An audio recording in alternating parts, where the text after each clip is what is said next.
artistiques qu'on écrit au fur et à mesure pas qu'on les découvre, mais qu'on les redécouvre, on va dire, à travers les biographies des artistes. Voilà, et qu'on place un petit peu, pour certains, de manière très précise, puisqu'il y a de manière historique et de manière simple à trouver des dates de début et des dates de fin.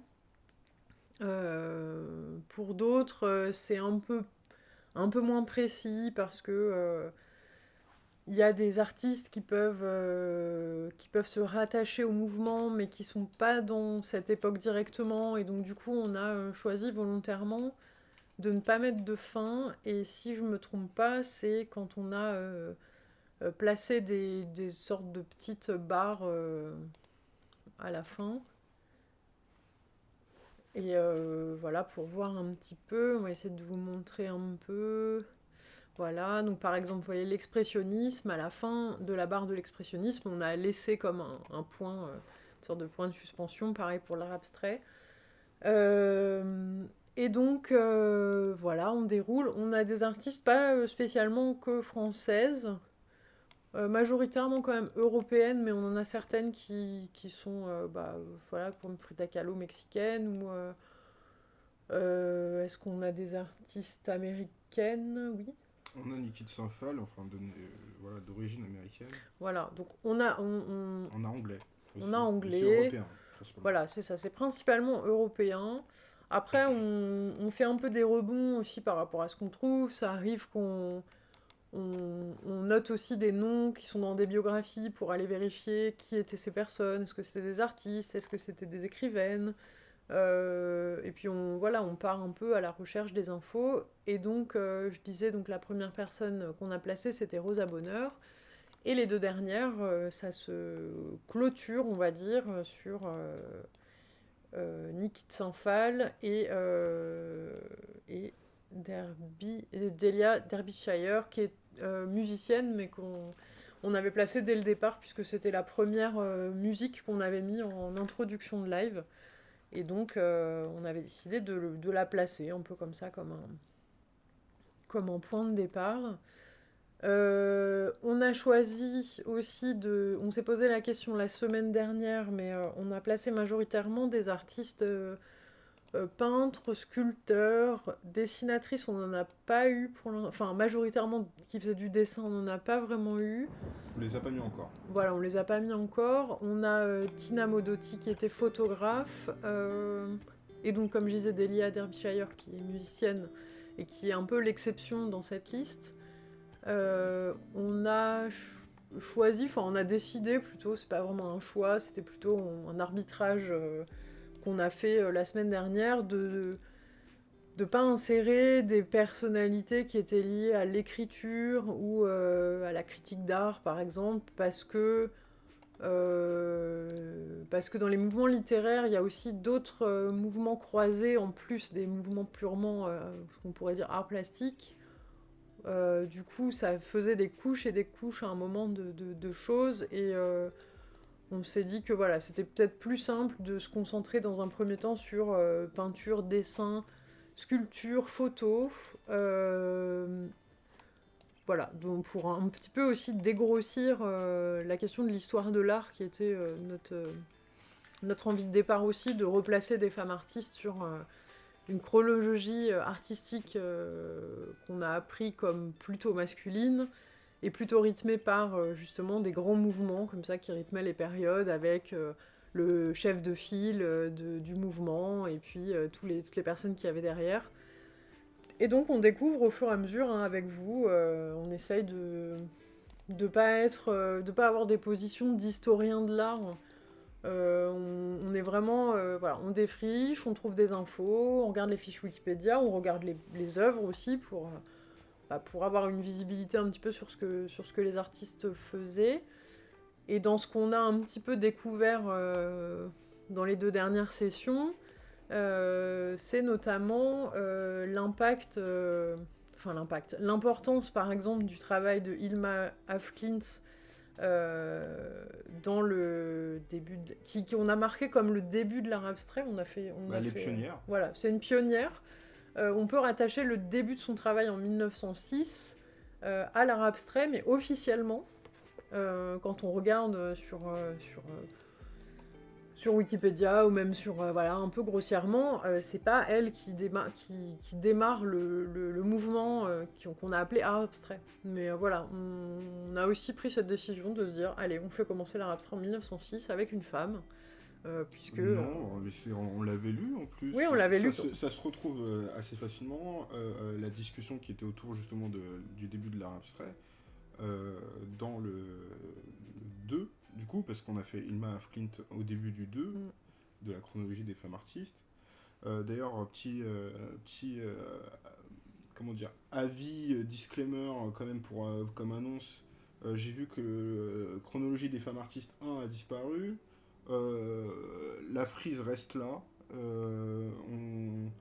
On fera sans doute un retour de toute façon sur les différents artistes qu'on va rencontrer. Et du coup, on avait lu, pour revenir à Ilma Flint et sur l'art abstrait, on avait lu qu'elle était pionnière. Mais que ça se retrouvait plus tard parce qu'ils avaient retrouvé. Non, je mélange avec Sonia Delaunay, je crois, qui avait gardé son travail de côté pendant un moment. Non, c'est pas ça non plus. Si, c'est Sonia Delaunay, c'est... enfin, un peu un saut, mais Sonia Delaunay, en fait, ce qu'on a découvert en lisant sa biographie, pardon, c'est qu'en fait, elle a été très très active tout au long de sa carrière. Elle a eu une carrière très longue, qui commence, je crois qu'elle est née dans les milieu des années 20, quelque chose comme ça, et elle est morte enfin, je crois, dans les années 90 ou un truc comme ça. Enfin, elle a une période en fait où tout au long de sa carrière, son travail a évolué et elle a jamais perdu de visibilité entre guillemets. C'est-à-dire qu'elle a transformé son travail et elle a eu des moments de vie importants. Et ce qu'on a appris, ah non, t'as raison en fait. Ouais, non, t'as raison. C'était bien Ilma Clift qui a fait son leg à son neveu, c'est ça? C'est ça, ouais. Ouais, Et en fait, pour Sonia Delaunay, c'est juste qu'elle mais a, à coup pas. elle a une grosse période de travail qui est en début de son de sa vie et en fait qui revient à la fin très tardivement. Voilà. Oui, en fait, elle a une carrière qui a, entre guillemets, qui a décollé, comment on dit, post-mortem, non, c'est pas ça qu'on Non, c'est dit. pas post-mortem parce que c'est avant qu'elle est. Parce elle est décédée en 2000 et quelques, je crois. Et en fait, c'est à 84 ans ou quelque chose comme ça où elle revient sur la scène. Elle est pas morte en 2000, elle est née en 1860. Elle a pas pu mourir en 2000.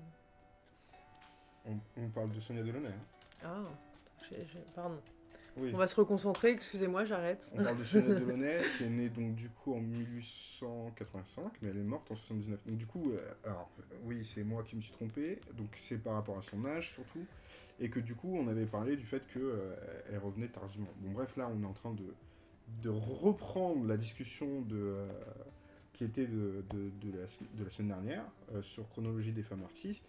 On va se pencher sur de nouvelles artistes.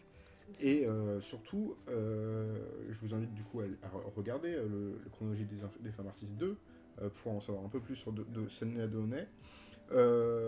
Petite précision, donc on part quand même sur des mesures qui sont liées à Wikipédia. Du coup, il y a forcément des discussions que nous avons qui sont autour de à quel moment d'activité elle commence. Donc du coup, il y a des discussions autour de ça. Je pense qu'il y a plein de gens qui peuvent ne pas être d'accord avec ça, surtout les historiens. Sachant qu'en plus, on utilise Wikipédia et que je pense que les historiens de l'art sont un peu pas trop Wikipédia-friendly. Mais oui, dans l'idée, ça reste notre sujet. C'est le début d'activité. Les mesures, pour l'instant, elles ne sont pas définies à proprement parler, parce qu'il faut regarder la frise 1910-1950 et le début 1900, voilà. On a quand même 50 ans ici, et là tout d'un coup on se retrouve avec 50 ans très courts. Ça dépend aussi du nombre d'artistes qu'on a à caser. Donc pour l'instant on fait une sorte on dégrossit au maximum. Les mouvements sont là uniquement, principalement pour pouvoir nous faire comprendre la manière dont ça se déroule. On décide de ne pas les finir pour certains, ce que tu avais déjà dit, et d'autres sont fermés, comme le fauvisme qu'on avait vu déjà dans le 2. Donc, on va essayer de continuer notre petit travail ensemble. J'espère qu'il y aura des personnes qui seront là pour pouvoir qu'on interagisse, parce que vu qu'on a quand même des biais, bien entendu, vous êtes la bienvenue. Euh, du coup, Oui, l'idée c'est qu'on partage aussi des connaissances et que nous-mêmes on découvre en fait des parcours qu'on connaît pas. Donc on est friand de nouveaux éclairages, de nouvelles propositions. Donc nous on avait fait une petite sélection de choses qu'on avait notées. Donc la première artiste qu'on va vous proposer de découvrir s'appelle Marie Laurencin. donc je vais je vais cacher la frise pendant quelques minutes, le temps qu'on puisse regarder un peu sa fiche Wikipédia, discuter autour de ça, regarder un peu ses œuvres, histoire qu'on ait pleine vue sur de quoi on parle et de qui on parle. Et ensuite, on reviendra sur la frise pour pouvoir l'ajouter quand on aura trouvé son début d'activité. Mm.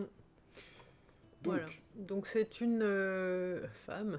Elle est née en 1883. Donc en fait, on dégrossit aussi des périodes. Hein, là où il y a le plus d'artistes, c'est souvent des périodes assez similaires, mais c'est intéressant aussi de pouvoir voir justement comment on les place. bah, on a des traces surtout, je pense. Voilà. C'est surtout Alors, ça. elle est artiste peintre figurative française, mais J'aime. aussi graveuse et illustratrice. Donc, on est un peu dans le dessin.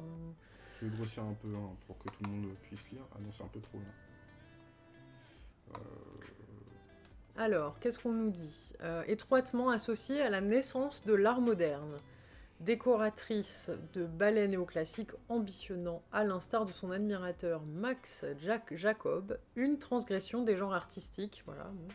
Elle a été également une épistolière à la fantaisie déconcertante et a composé des poèmes en vers libre indissociables dans le cours de son processus de création, de l'expression picturale, des scènes fantasmatiques qu'elle représente. Donc on dit que son style est qualifié de nymphisme. Alors, nymphisme, qu'est-ce que ça veut dire Qu'elle représente des nymphes, du coup. Oui, mais là, du coup, il nous rappelle au terme nymphe. Dans la mythologie grecque et romaine, les nymphes sont des divinités subalternes. Ouais, ça doit être... Bah, regarde, c'est écrit en dessous, un dépassement tant du fauvisme que du cubisme. Le cubisme, le cubisme. Le fauvisme, on l'a. Sur la frise, on n'a pas le cubisme. Bref. Alors, elle a côtoyé qui aux côtés des grands artistes de l'époque? Alors, Georges Braque, Pablo Picasso, André Derain et Henri Matisse. Pionnière, voilà, l'une des pionnières du cubisme comme du dadaïsme. Ça, c'est bien, c'est mon dada. Voilà. Alors, il y a écrit, tiens, regarde, critiqué pour sa mièvrerie, répète dans des camailleux pastels les motifs de princesses et de bêtes féeriques, des fleurs et d'adolescentes androgynes à la pâleur irréelle. Alors, En gros, elle fait une peinture de femme. Pou pou pou. Non, mais là, tu peux arrêter avec les bruits. Là, on peut être juste sérieux 3 secondes. Donc là, on a quand même une fiche Wikipédia où dans son introduction, on fait preuve clairement de prendre des critiques et des avis de sexistes en puissance pour pouvoir expliquer son style personnel, qui, à mon avis, n'est plus traité comme ça actuellement par des historiens de l'art, j'espère. Du coup, on va passer ça, on va essayer de faire les choses proprement, c'est-à-dire d'aller chercher sa formation et son début d'activité, Ouais. et de pas commencer à tourner autour de son introduction spécifiquement. Bon, il y a des trucs à lire, bien entendu, je vous invite à vous intéresser et d'aller chercher un peu de votre côté aussi. Nous, on va regarder spécifiquement son travail, parce que c'est ce qui est un peu le plus important, et on regardera aussi, bien entendu, des images. En tout cas, sa fiche, elle est fournie par rapport à certaines artistes qu'on a vues. Il y a pas mal de Elle a l'air d'avoir fait choses. pas mal de choses. Voilà. Alors, enfant, bah, ça c'est son enfance, comme d'habitude. Donc elle a fait... Est-ce qu'elle a été formée quand elle... Est-ce que déjà elle a fait de l'art en étant ça, c'est petite? intéressant. Dès l'âge de 15 ans, Marie Larsen s'ouvre à l'art et croque inlassablement avec une prédilection pour ce tableau, bien qu'elle le juge représentatif d'un art trop sentimental. Donc vous savez, ça, c'est... ça va dans D'accord, les donc deux elle a un apprentissage de la peinture. sens. Alors attends, c'est pas elle qui l'a fait. Hein. Non, elle a croqueté. Mais par contre, Ah, une nouvelle femme. Plus... Oui, bah ça c'est intéressant. on va garder ça. Oui, donc en fait, elle était passionnée et elle faisait des croquis apparemment de ce tableau de manière un peu Bon, on continue, inlassable. suit une scolarité intermittente auprès des religieuses, elle passe son baccalauréat en 1901, donc ça c'est bien déjà. Contre le souhait de sa mère qui désirait que Marie Laurencin devienne institutrice, cette dernière s'inscrit pour 3 ans auprès de Pauline Lambert à l'école des Sèvres, pour devenir peintre sur porcelaine. Page inexistante. On va regarder un peu ça. Dans cette optique, elle prend simultanément auprès d'Eugène Quignolo des cours de dessin organisés le soir par la mairie de Batignolles. Alors quand on parle de début d'activité, on parle de début de monstration. C'est ça, oui. Donc elle prend aussi des leçons auprès de Madeleine Lemaire, peintre mondaine, donc encore une jeune femme. Indépendante qui, dans son hôtel du 31 de la Rémonceau, lui apprend la technique de la brosse appliquée à la peinture florale. Ouais, d'accord. Donc elle traîne dans un milieu quand Donc même elle a qui fait est du dessin, d'art. elle a pris des cours de dessin, des cours de la technique de la brosse appliquée à la peinture florale, donc plutôt peinture mais représentatif, enfin plutôt nature morte du coup. Elle a des condisciples qui sont quand même très reconnus, Picabia entre autres, Braque aussi, et deviennent admirateurs de sa peinture, j'espère aussi, et a renoncé à l'artisanat et à préserver dans la voie artistique que sa mère désapprouve.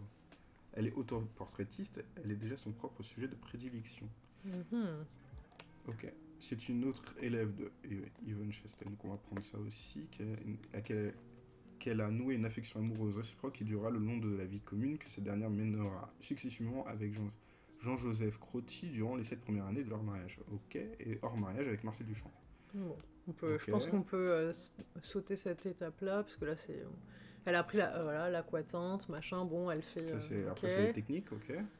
L'apologie du sexisme, ok. Donc alors, est-ce qu'on trouve des choses? Il l'introduit dans le cercle de la revue symboliste vers et prose, fondée par machin, ok. Alors là, je pense qu'on va encore... Enfin, vu comment a été organisé le Wikipédia, je pense que le début des œuvres, c'est longtemps après. Ouais. Donc, en fait, coup, là, en gros, elle évolue quand même dans un endroit où elle est en lien avec des artistes, que ce soit des peintres, des dessinateurs, des poètes, a priori. Elle est active, quoi, dans le... Elle a rencontré pas mal Paris, de monde. En plus, c'est tous les gens de Montmartre. Voilà, donc il y a... Là, il y avait la reconnaissance de ses pairs. Elle obtient la reconnaissance de ses pairs pour son traitement du fauvisme, de la ligne noire et ses camailleux orphiques de gris, de bleu et d'ocre. Sa première manière, dite cubiste, alors que le cubisme se cherche encore, est à juste titre considérée comme la plus exigeante. Malgré le traitement méprisant réservé aux femmes artistes à cette époque, y compris dans le milieu les plus ouverts, Laurencin participe pleinement à une période hautement fertile de la modernité. Ok, donc là c'est juste qu'elle est reconnue par les gens avec qui elle traîne, et donc est-ce que... voilà, il lui présente Apollinaire, très bien, ok. Alors attends, le là, ça parle milieu, de son des couple, financements... principalement, de la mère de Guillaume Apollinaire, donc voilà. La dame cubiste, on commence à arriver du côté de l'œuvre. Alors, il y a, regarde, en l'honneur, Gertrude Stein y participe également et lui achète groupe d'artistes, le tableau peint en 1907. Alors, Gertrude, d'ailleurs, Stein, il me semble que c'est une grande critique d'art et peut-être aussi collectionneuse, oui. Mais la collectionneuse américaine se jugera sa peinture insuffisamment moderniste, trop décorative. En effet, dès 1908, avec le portrait de Jean Royer, Marie Laurencin inclut dans ses tableaux des motifs de trail ou d'arabesque évoquant l'art nouveau. Ok. Et du coup, est-ce que ça compte là, du coup, ouais, je sais pas, parce que c'est quand même sa première œuvre rentrée dans une... une collection particulière, mais après... après, est-ce qu'elle l'achète elle l'a peint en 1907, Gertrude Stein l'achète, et après elle dit que sa peinture est insuffisamment moderniste. Bon, c'est pas très sympa pour une reconnaissance, mais bon, c'est déjà quelque chose. Enfin, je veux dire, elle est déjà reconnue par ses pairs, elle est déjà active dans le milieu et tout ça. On lui achète une pièce. Pourquoi pas. Après, regarde-moi après si elle a un moment d'exposition publique, peut-être, ou... Alors, elle publie dans la rubrique, non, ok, tandis qu'Apollinaire prend un peu le rôle de prometteur, ouais. expulsé de son logement à la sortie de 5 jours. Une reconnaissance fulgurante entre Frovis, je pense qu'on va le trouver ici. Lui organise une seconde exposition au cours de... Alors, en 1911, donc c'est la seconde. En fait, il y a écrit aussi qu'elle a fait des toiles, parce que tu passes... qui sont conservées. Enfin, apparemment, il y a une toile majeure qui est conservée chez Apollinaire. Il parle pas de la première, pour non, mais là, il y a écrit à la fin, elle a fait pour lui une version évoluée de groupe d'artistes intitulée Apollinaire et ses amis, l'une de ses toiles majeures qu'il conservera chez lui après leur rupture. Donc, en gros, ok. Une reconnaissance fulgurante, allez. Oui, mais là, du coup, il parle de la seconde exposition, mais on parle pas de la première, du coup. Et nous, c'est ce qu'on cherche, c'est la première, du coup. Il organise... Ah bah oui, au cours d'un... On lui organise une seconde exposition. Alors, s'il a écrit « lui organise une seconde exposition », ça veut dire que c'est lui qui a organisé la première aussi, je pense. Oui, mais ça a l'air d'être la première fois qu'il précise son nom. Non, ici. La présente aux critiques qui séjournent à Paris et des marchands et des collectionneurs dont couturier. Ce dernier est peut-être celui qui l'introduit dans le cercle mondain des écrivains, cercle où elle trouve un... mais là, du coup, il commence à parler de ouais, c'est ça, c'est un peu... Est-ce qu'on n'a pas un autre moment où il parle de Willem? Si tu fais peut-être un... Je sais pas, si on fait un petit contrôle F exposition. Oui, une petite recherche, tu veux dire. Ouais. Tu veux aller plus vite sur contrôle F exposition plus que William de L parce que ouais, non, fais William. Fais William. Donc là, 1913. Donc, ouais, c'est après, ça, du coup. Après. Ça, c'est la seconde. Bah, du coup, il y a... Donc on était bien au bon endroit, en fait. Donc du coup, il n'y a pas d'autres... Alors, on va chercher l'exposition, du coup, peut-être. Il y en aura plein, mais... lui organise une seconde exposition. Donc ce serait avant. Ah voilà, lui offre une première exposition. Alors du coup, en 1907, Clovis Sagot, qui a repéré Marie Laurencin 3 ans plus tôt à l'Académie Humbert, lui offre une première exposition dans sa galerie parisienne. Et ben voilà. Donc 1907. C'est là que Pablo Picasso la découvre, il lui montre sa période bleue et sa période rose dont l'influence sera évidente sur ses études. Ok, alors du coup on va essayer de regarder un peu quand même ses œuvres. Du coup, 1907 tu gardes ça en tête. 1907. Est-ce qu'on en a en bas autre que les photos? Non, ça c'est que des redirections du coup. Ouais, il y a juste une seule photo en fait en haut. Je passe très rapidement, excusez-moi pour les yeux. Voilà, il y a des photos. Ok, donc moi j'avais ouvert des trucs. Groupe d'artistes de Marie Laurencin. Est-ce qu'on a une image? Non. Ouais, je pense qu'il faut peut-être chercher dans... Peut-être ici, sur le site de musée Baltimore. Est-ce qu'on a quelque chose à Baltimore? Non. Ils disent que non, c'est en rénovation à Baltimore. Du coup, groupe d'artistes, merci la recherche rapide, Laurencin. Image. On va prendre une grande image, histoire 2. J'ai jamais vu moi ça. Hein. Après, si c'est...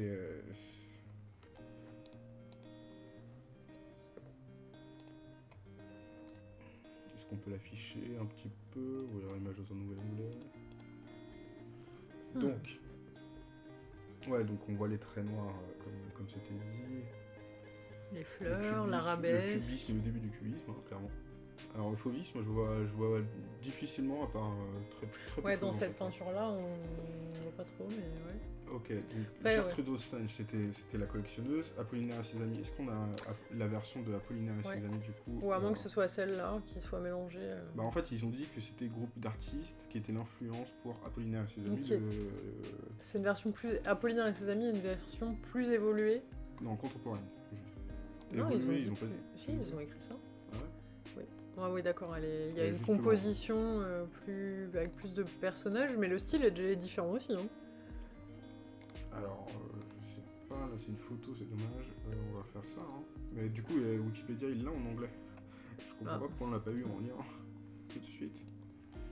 Ah, bah, je comprends mieux. Et en plus, j'ai quitté comme un bébête. Laurencin, Apollinaire. Il y avait écrit là? Non. Apollinaire et ses amis. Avec les fautes. Voilà, Apollinaire avec les fautes. Donc du coup, est-ce qu'on a une version, du coup, on va prendre celle-ci, c'est pour Pompidou. Hein. Ah oui, mais 800. Du coup, on va prendre grande taille, s'il vous plaît. On regarde un peu. J'ai mis de la musique en fond, je sais pas si on l'entend, j'avoue. Voilà, 1200, c'est bien, 1280. Tac. Ouais, bah, toujours pas le fauvisme. Moi, je vois le. Ouais, on Bah, reconnaît 2-3 personnes, j'ai l'impression. Mais c'est très différent hein, le style des deux. Moi, j'arrive pas trop à classer ça par rapport à mes repères. Bah, après, la composition du cubisme, elle se voit. Hein. Surtout Oui. au niveau du visage, ça se voit qu'il y a eu des inspirations des uns et des autres. Est-ce qu'on irait sur la page, pendant que tu parles de ça, sur Cubisme, pour voir ce qu'il montre comme œuvre Ouais. Ouais, mais là, c'est la déstructuration absolue. Ouais, là, si on regarde du Picasso, par exemple, on va se retrouver. Enfin, le début de Picasso quand il était jeune, Oui, c'est ça. Lui, ouais. je pense que c'est clairement Picasso, par exemple. Ça se voit même par rapport à ses auto-portraits, j'imagine. Donc, du coup, ouais, sur le cubisme, est-ce qu'on a des trucs. Oui, voilà. ça, par exemple, Paul Cézanne. Ouais, mais c'est la fin de Paul Cézanne, ça, il me semble. La montagne Sainte-Victoire, c'est le gros travail de Cézanne, le nombre de fois où il l'a fait. Et là, on commence déjà à voir. Alors, on le voit un peu, surtout ici. Côté un peu cubique, mais on le voit aussi sur les coups qu'il fait de temps en temps. Ça se voit très très très rapidement. Ça commence à devenir très simplifié et au fur et à mesure c'est de la déconstruction, on en arrive à des trucs très compliqués. Robert Delaunay. Donc on revient au Delaunay. Robert Delaunay, mari Sonia. de Sonia Delaunay.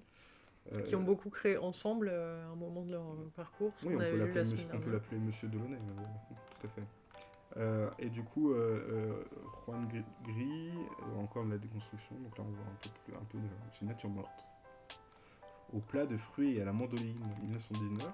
Donc on va bien s'amuser parce que le cubisme, on a quand même pas mal de traces sur le cubisme, donc du coup la date d'entrée dans la frise et la date de fin, je pense qu'on va la trouver. Donc du coup il y a du people, hein, on va prendre Sonia. Qui y a-t-il? Donc Sonia Delaunay, on l'a fait. Alice Bailly, on va la prendre aussi. Maria Blanchard. Tout en bas, il y a Nathalie Ronchorava. Ok. Tour, je connais pas du tout. Marthe. Voilà. Sonia Tamara Delempika, ça va être très bien ça. Ça va être cool à voir aussi. Marevna, est-ce que c'est un nom est une peintre, ok. Hélène. Wettingen, c'est Chana Arloff aussi. Là, c'est bien. Là, on a beaucoup de choses. Et il y a Jeanne aussi, Jeanne Rirousseau. On a pris déjà Natalia Oui, je crois, oui. Bah, tu peux le rouvrir. Attends, je vérifie juste. Oui. Ouais, tu sais, c'était ça que tu me disais, Jeanne. C'était Jeanne en dessous. Alice, je crois que je l'ai déjà ouvert, mais je suis pas sûr. On a beaucoup de choses. Alors, c'est la multiplicité, hein. Alice Bailly, Alice Alika, on va pas. Rena Hasenberg, Irène, Marie. Ah, Marie Vassiliev, bien sûr. On va commencer. Et on a fait un peu le tour du cubisme, ça c'est cool. Donc, on place Marie-Laurence 1907. 1907. Donc, je remets la frise, on met Marie. Et Marie. Attends, Marie. Pourquoi j'ai dit Marie? Bah, c'est ça, Marie-Laurencin. Oui, c'est ça, Marie-Laurencin. Je me suis pas trompé. Donc, Marie-Laurencin, je vous mets sa super photo. Qui est entre, du coup, Ilma Afklint et Sonia Delaunay. Donc, il y aura du déplacement. Alors, tac. Est-ce qu'on peut. Je vais faire des liaisons au fur et à mesure des groupes comme ça. Ça peut être intéressant pour moi pour aller plus vite. Voilà. Donc, hop. Oui, il y a vraiment beaucoup de monde à déplacer. Ok, je dézoome. Donc, ce qu'on doit garder surtout, c'est Ilma Afklint avec l'art abstrait. On est d'accord que c'est au même moment. Ouais, on l'a fait partir là. Sachant que 1907, c'est après. Tu prends le fauvisme aussi parce qu'on l'a. Pour l'instant, on est sur le 1907. On met d'abord 1907, Marie Laurencin, tu peux pas. Tu vois, on peut pas faire les deux en même temps, c'est compliqué. Ah oui, tu déplaceras après. S'il te plaît. Du coup, hop, Sonia Delaunay, elle fera partie du truc. Faut faire attention à la mise en place. Expressionniste, fauvisme, art abstrait. Et le fauvisme se termine en 1910, on a dit. Oui, donc il faut que j'augmente le Faudrait fauvisme. que tu augmentes. Je vais juste faire attention à bien déplacer tout le monde. Je vais augmenter l'expressionnisme aussi. Hop. Bah non, mais il y a un truc qui a pas bougé là. Tina Modotti, pourquoi tu n'as pas pris ton tabac hein, je ne comprends pas. Hop. L'art abstrait il bouge pas parce qu'il y a Ilma avant. Et du coup on déplace tout. C'est bon. C'est bon. Ok. Ouais, il y a juste il y a une barre. Pourquoi il y a une barre tout seul? C'est la barre de... Bah, c'est pas, on s'en fiche en fait. Ouais, c'est ça, c'est une barre de... Ça doit être la barre de l'expressionniste qui est revenue. 1910, voilà. On rezoome pour ajouter du coup... Alors l'art abstrait du coup ça augmente, hein, et l'expressionnisme aussi. Hop. Alors je peux savoir pourquoi tout s'est déplacé. Alors, je veux bien être embêtant avec ce genre de truc là. Mais je ne comprends pas. Si j'augmente de ce côté-là, normalement ça ne devrait pas se tirer le truc. Ah, donc le cubisme on le mettra en dessous. Sachant qu'en vrai on pourra réorganiser les événements après. Pour l'instant on n'en est pas à la 1907. Donc du coup là on commence à avoir un enchaînement. Hein. Ça devient précis. Attends, je vous remets la vision normale. Hop, Marie Laurencin. Ok. Donc. Sachant que si on trouve plusieurs artistes à la même date, on les met l'une en dessous de l'autre. Ça veut pas dire qu'elles sont liées, ou voilà, c'est juste qu'elles ont la même date de départ. Il y en a que deux fois, mais juste pour la précision.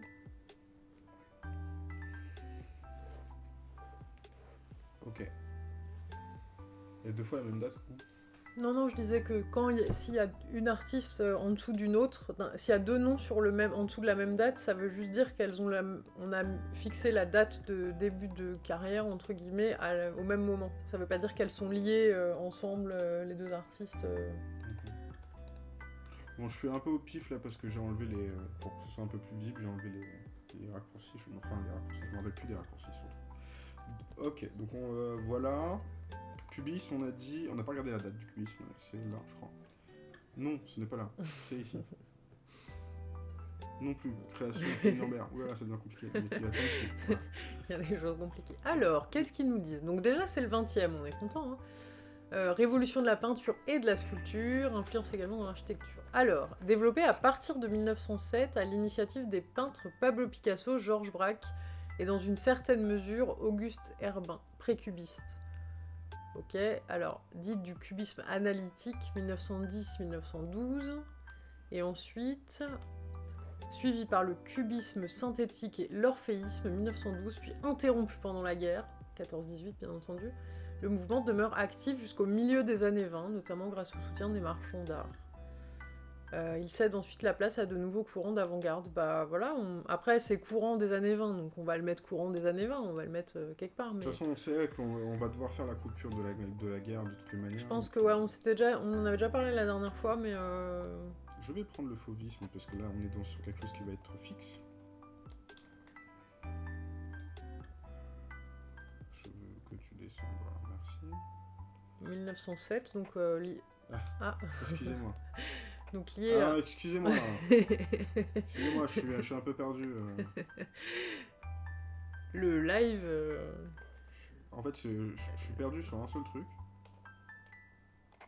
Voilà. C'est que il y a un truc qui est bloqué sur le texte, et je crois que c'est F, où il y a une... Voilà, F, j'ai agrandi toute la page, donc là on est bien. C'est pas grave. C'est pas grave. Je vais réappuyer sur F de toute façon. Regardez. Hop. Ça l'a encore plus agrandi. On est en maxi. Ah, c'est bon. Voilà. Là, il fatigue, hein. Excusez-moi, hein, ça rame un peu. En fait, pour vous, ça change pas grand-chose, c'est ça qui est cool. Voilà, donc on est en texte, donc ça serait bien de pas changer... Voilà, bref. C'est moi qui stresse pour rien. Excusez-moi. Ok. Est-ce que il y a pas que moi hein, qui voit que ce truc là qui apparaît? Ah non, c'est parce qu'il a apparu. Ok. Donc là, tu vois, il y a des problèmes qui arrivent à cause des raccourcis que je me rappelle pas. Et du coup, l'alphovisme, il a disparu, mais je comprends pas, il est là ou il est pas là? Donc, cubisme, merci. Il est là au fond, mais on n'arrive pas à le bouger. Ok. Ok, donc on a dit 1907, donc on Marie-Laure Encensé ici. Oui. Je vais grouper, parce que je sens que ça va être la misère après. Le début, s'il vous plaît, monsieur. On essaie d'être fixe par rapport au début. Voilà. Et après, courant 1920. des années 20, donc... Alors, on est plutôt pas mal là, mais on va reculer un petit peu, on va juste rétrécir. Waouh, ça commence à m'énerver en fait. Voilà, merci. Faut que je fasse attention en fait à ce que je fais. Et excusez-moi. Excusez-moi, je vais vous dégrouper. Les aléas du direct. Vous me cassez la tête, monsieur. Il faudrait que je me rappelle des raccourcis, mais je vais faire ça pendant qu'on lit un truc. Tu peux rire, hein, c'est pas rigolo. Parce que là, en fait, je prends du temps pour rien. Hop. Oui. Ouais, oui, c'est pas mal. Oui. Et de toute façon, ils ont dit, ça traîne un peu, donc on va prendre ça, on va dupliquer ça, on va mettre ça. Ouais, mais non, parce que... Enfin, oui, je comprends ce que tu veux faire, mais... quand on l'a mis après l'expressionnisme et l'art abstrait, c'est qu'on n'avait pas de date de fin avérée, alors que là, ils disent quand même qu'il y a une fin au cubisme, qui est le fait que ça a basculé sur d'autres mouvements. Donc je pense qu'on peut peut-être... On peut peut-être ne pas mettre de trucs, c'est juste milieu des années 20, on est en 1924, je pense que c'est pas mal. Hein. Ok. Et du coup, est-ce que t'as envie de te taper avec Illustrator maintenant pour mettre Alors, je tiens à vous préciser que la apparemment guerre. c'est V. On va voir si c'est V. Voilà. Maintenant j'ai ma flèche, enfin. Voilà, merci. Petite pause de 3 secondes. Merci Nibbler, on se retrouve. Hein, du coup, d'avoir été là. De me supporter. Du coup, on a beaucoup de gens. Est-ce qu'on place la guerre maintenant Non. ou est-ce qu'on attend? Non, bah non. La guerre, ça sera la fin. Parce que de toute façon, là, on sait que pertinemment que la plupart des mouvements ont du mal et se sont déplacés ou se sont arrêtés. Nous, on est sur les femmes artistes. Pour l'instant, Ok. on fait pas la guerre. La guerre, c'est sur les mouvements. La guerre, c'est pour les Sur les prisonniers. mouvements. Et après, on parlera de la guerre. Je pense que la guerre, ça sera un moment décisif. C'est au moment où on aura placé assez de personnes, je pense, Ok.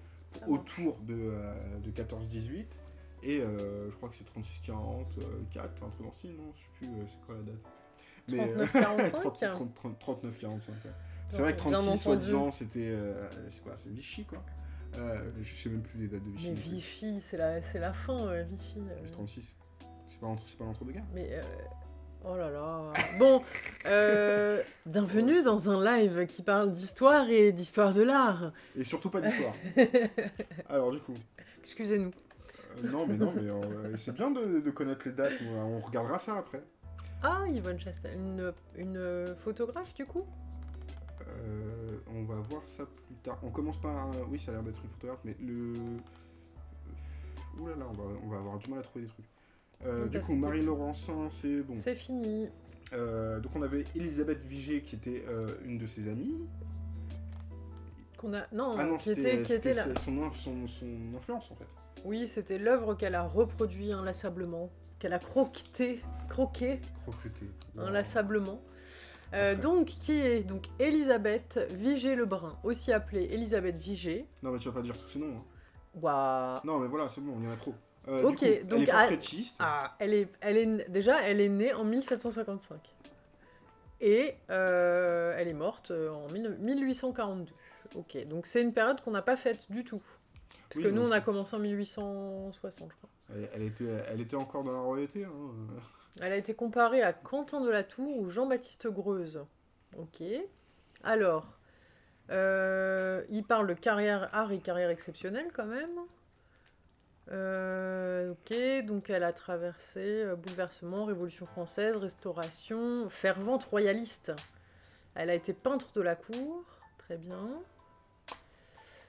C'est pas mal d'être peintre de la cour quand t'es une femme. Je crois qu'il y en a eu plusieurs. Hein. Ouais. Paris, Royaume de France. Ok, alors... Tu veux qu'on passe directement à une carrière fulgurante ou la formation? non, regardons un peu sa formation peut-être. mouvement rococo néoclassicisme. Bon. Donc on va les mettre, hein. Oui, oui, bien sûr. Alors, Non mais tu rigoles, mais c'est toi qui voulais rajouter des mouvements, hein. elle a été formée par son père, donc ok. Voilà, peinture d'histoire. Elle a été formée à la peinture d'histoire avec le pastel et l'huile, ok. Ok.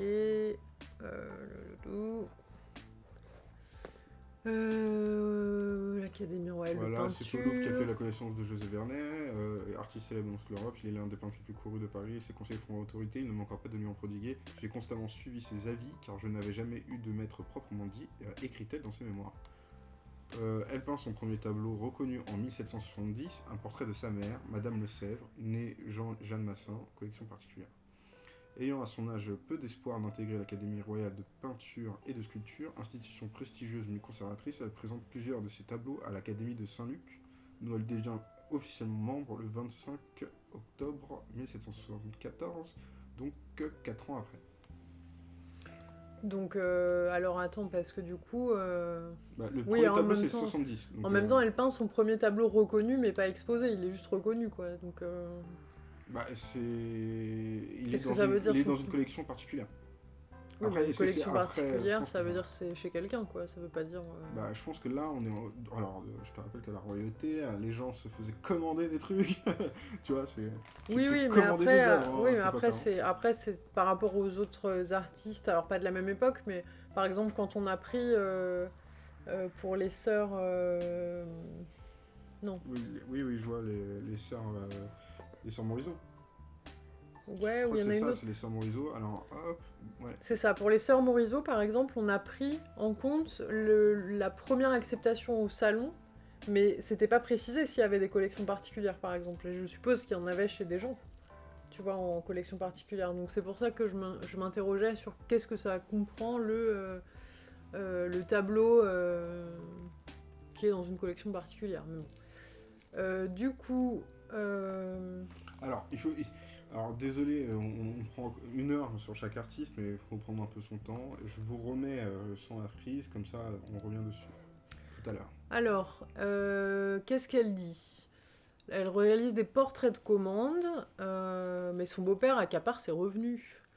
Alors, elle prend l'habitude de dresser la liste des portraits qu'elle a peints dans l'année. Ainsi, il est possible de savoir qu'en 1773, elle en a peint 27. Oh, c'est pas mal. Donc, elle devient membre de l'Académie de Saint-Luc, comme on a vu, en 1774. Et elle offre 2 portraits. En récompense, elle reçoit une lettre signée par d'Alembert. Ok. Ah, mais c'est elle qui a fait ce portrait Portrait de Marie-Antoinette. Il n'est pas signé dans la légende, c'est bizarre. Il y a écrit avec les traits des Habsbourg, menton un peu tombant, yeux globuleux, nez légèrement busqué, lèvres inférieures épaisses. C'est le titre du tableau, ça ? Non, ça c'est de la précision pour dire que les Habsbourg étaient souvent représentés avec un menton un peu tombant. Ah, d'accord, pardon. Et les Ok. Habsbourg, c'est les Autrichiens. Parce que Marie-Antoinette était autrichienne, il me semble. Attends, je vérifie vite fait parce qu'on va me dire encore que je suis un révisionniste bizarre. Vu que tout à l'heure j'ai eu des problèmes sur Vichy déjà. Ok, donc on peut dire, moi je pense, je suis assez partante pour le 1774 où elle intègre l'Académie de Saint-Luc. C'est plutôt Mais c'est pas son pertinent. truc de démonstration du coup. Si. Bah si, parce qu'il y a écrit tout en haut qu'elle présente plusieurs de ses tableaux à l'Académie de Saint-Luc, dont elle devient officiellement membre le 25 octobre 1774. Du coup, première monstration, Ouais. première activité. Bon, après, c'est sur ces trucs, ok. Donc, voilà, ce portrait-là. Donc, portrait de commande. Mais ils sont connus, ces tableaux, en fait. Hein. Parce que ça... c'est Oui, parce que... c'est la D'accord. portraitiste officielle de Marie-Antoinette. Parce que, en fait, je vais dire, voilà, le truc, c'est que elle est appelée Vigée Lebrun. Et moi, j'avoue que je crois que j'ai jamais su le prénom, en fait. Donc, pour moi, Vigée Lebrun, c'était... Je savais pas si c'était une femme ou un homme. Du coup, je pense que c'est pour ça que je ne connaissais pas son nom. Oui, mais c'est ça, quoi, on les appelle par leur prénom, leur nom de famille, les peintres de la royauté, je crois. Il y a un truc comme ça. Ok, donc du coup, on est 1774, et pour la question des... On voulait voir aussi peut-être les mouvements. Ah oui, donc du coup, rococo et néoclassicisme, Ouais, mais du super. coup, est-ce que... C'est pas écrit, en fait, vraiment... Enfin, c'est juste écrit dans le... Bah, le néoclassicisme, ça c'est sûr. Bah oui, Et le clairement, mais le rococo... rococo, je sais pas. Ah, parce que peut-être c'est... Oui, non, c'est de toute façon le mouvement européen du XVIIIe siècle. Il se développe de 1715 à 1780 en France. Ah, c'est pour ça. C'est la période, mais le Le néoclassicisme, ça je suis archi néoclassicisme. d'accord avec les portraits qu'elle fait. Ouais, mais qui émerge en Ah bah si, 1750 dans l'Europe des Lumières contemporain. Son apogée se situe vers 1780 jusqu'en 1800 et le déclin de son influence. Ok. Moi, pour moi, c'est plus ça parce qu'au niveau du style, je dirais plus néoclassicisme. Ouais, mais de toute façon, on va peut-être se retrouver à mettre rococo aussi, hein. Bon, on va mettre d'abord notre chère Elisabeth Vignier-Lebrun. Qu'on va mettre Elisabeth Vignier-Lebrun, parce que, voilà. Tu veux pas mettre plutôt juste... Tu veux que je mette tous les noms? Non, Non, parce que si tu peux... C'est ça la blague, je ne veux pas. Non, tu peux aussi l'appeler Elisabeth Vigée, t'auras plus de place. Mais après, on... Non, parce qu'on la connaît sous Vigée-Lebrun, tu viens de le dire. Donc, 1774. Excuse-moi, hein, mais là, tu t'as dit, ah oui, moi je connaissais pas, je connais que Vigée-Lebrun. C'est pour ça que je te dis, on va la mettre. Non, c'est 1774, donc c'est avant 1841. C'est avant Rosa Bonheur. T'as pas besoin de décaler Rosa Bonheur, du coup. Parce que t'as remarqué que j'ai doublé, en fait, Rosa de... Ah, pardon. Ok. Non, ouais, parce que soyez attentive, madame, s'il vous plaît. Waouh. Hop. Voilà. T'avais pas fait un truc la dernière fois où t'avais une option centrée sur... Alors, pour le besoin du stream, comme vous avez pu voir, j'ai enlevé tous les outils. De façon à ce qu'on puisse avoir la frise en vue de ce qu'on regarde aussi potentiellement si on fait un regard entre les deux. Donc du coup là par exemple vous pouvez voir du coup le portrait et la frise en dessous. Donc là j'ai agrandi la frise. Et donc du coup c'est pour ça aussi que je ne centre pas pour l'instant, mais on le fera bien entendu en dehors du stream. Dans le cheat stream dimanche à 14h, si vous voulez venez, abonnez-vous. Viendez. On fait ce genre de choses-là. Ah oui, on avait dit qu'il fallait psychoter sur les signatures d'artistes. Alors je vais enlever ça vite fait, on va regarder. Voilà, signature d'artiste, toujours important. C'est toujours bien. Et du coup, on a vu déjà pas mal d'œuvres. Hein. Au final, je vais remettre bien, 3 c'est bien. secondes, histoire de qu'on regarde un peu. Je pense que la plupart en France connaissent le travail de Vignier-Lebrun. Si vous êtes allé au Louvre déjà, je pense que c'est clairement son travail. Je pense Il que doit y dans les avoir, livres d'histoire aussi, on a dû en voir. Hein. Oui, il y en a beaucoup dans les livres d'histoire, mais alors du coup, c'est surtout la représentation de Marie-Antoinette, celle-ci. Là, Celle de droite, j'ai l'impression de l'avoir vue 4 milliards de fois. Oui, alors celle-ci on la voit beaucoup, mais en général elle se baladait au château comme ça. Il y a écrit La reine en Gaule, le tableau qui fit scandale. Oui, parce que c'est la reine dans l'orangerie, il me semble. Enfin, c'est à l'orangerie qu'elle traînait, hein, je crois, oui. Je sais plus, bref. Voilà, je vais arrêter de parler d'histoire. Je pense que c'est mieux. Et donc on aura le néoclassicisme. Ah oui, que j'avais pas mis. Excusez-moi, j'ai oublié de penser. Néoclassicisme, du coup, qui est 1780, on a dit. Ah, il faut qu'on regarde. Excusez-moi, je reviens sur mon Non, c'était justement, ça comprenait, c'était 1750. 1750, le début. Jusqu'à 1800, je sais pas combien de niveau. Là. Ah oui, non, mais attends, si on commence à avoir de la musique aussi, ça va être complexe. Alors, une période stylistique qui émerge vers 1750 dans l'Europe des Lumières. Son apogée, donc 1780, jusqu'à 1800, et le déclin de son influence s'amorce vers 1810, avec la concurrence du romantisme. Et ben on met 1750-1810 alors. Ça me paraît pas mal. Et c'est là qu'on va avoir des problèmes avec la frise, parce que là on est en train de taper tout un siècle. Hein. Parce que là, elle est censée être très loin en fait, Elisabeth. Hein. Et on est au bout au bout du bout. Attendez, on regarde un peu parce que j'avais prévu du 8K. On va devoir rétrécir le truc ou agrandir. Peut-être que du coup on se met... Je vais faire un faux truc, tu vois. Je vais faire un genre genre, voilà. Et, et en fait, oui, on va devoir faire un truc rouge, une marque dans le temps, pour dire que c'est notre... parce que là, on a fait de la marque dans le temps pour réalisme, hein, là, par exemple, 1850. Et du coup, on va faire 1810 alors, on a dit? C'est la fin? Là? le déclin de son influence à Barcelone. Oui, on va faire ça. C'est, hop, 1810 et 1750. Du coup, on va commencer à... On va prendre l'impressionnisme. Hop.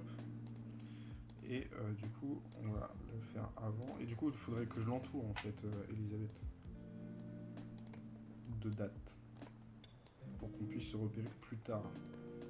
Donc 1810, on a dit 1750.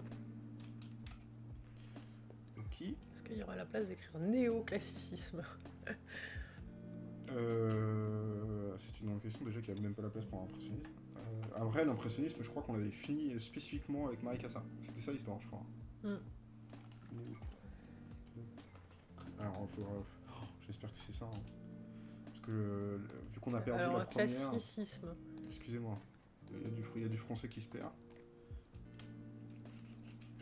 Ah bah si, ça rentre. Sur une non-échelle de période, ça rentre. Non mais attends, j'ai pas vraiment fini le carré non plus, je crois qu'on n'est pas... Excusez-moi. Alors, il change du tout au tout à chaque fois, ça m'énerve. Fatigant un peu. On était bien là? On était mis Ouais, sur ouais, le on speech était sur... Ouais. Et là, on est bien aussi? Non, on était pas bien. Ok. Donc, néoclassicisme, voilà. Donc là, alors, ce n'est pas la fin de la frise, on va pas s'arrêter à 1750, on va essayer d'aller chercher plus loin, même s'il y a des difficultés à avoir des traces à partir de... Enfin, on en aura encore de la marge, quoi. Donc, Mais c'est bien qu'on ait une référence néoclassique, du coup, comme début, avant tous les mouvements du XXe siècle, ouais. Du 19e, 20e, qui sont du coup plus foisonnants. Il y en a pas mal, ouais, aussi. Du coup, on revient sur notre petit fiche Wikipédia. On a beaucoup de noms. Néoclassicisme, c'est bon. Pauline Lambert, qui n'était pas citée, on s'est dit c'est bizarre. Donc on va chercher Pauline Lambert, 3 secondes. Histoire de voir ce que c'est. Ah oui, non mais Pauline Lambert, trop de noms. Donc du coup... Artiste. In English? Pourquoi in English? Non mais on va trouver trop de Pauline Lambert, je crois que c'est... Peut-être passe par les images. Non mais là ça va être pire, on va montrer des gens. En plus elle est à France Inter, alors, Pauline Lambert à France mais Inter. Artiste peintre.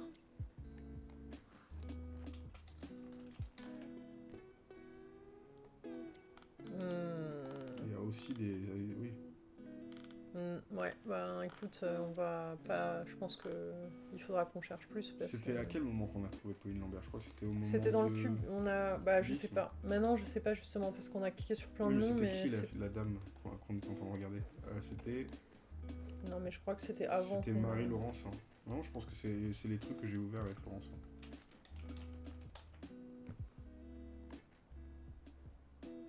C'est inscrit... Voilà.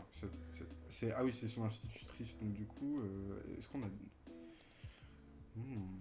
Ouais, mais il faut te montrer Laurence, hein, je pense. Ouais. Et là, on n'a pas regardé du côté de Marie-Laurence, de ce côté-là. Hein, en étant large. Parce qu'on a regardé des œuvres spécifiques.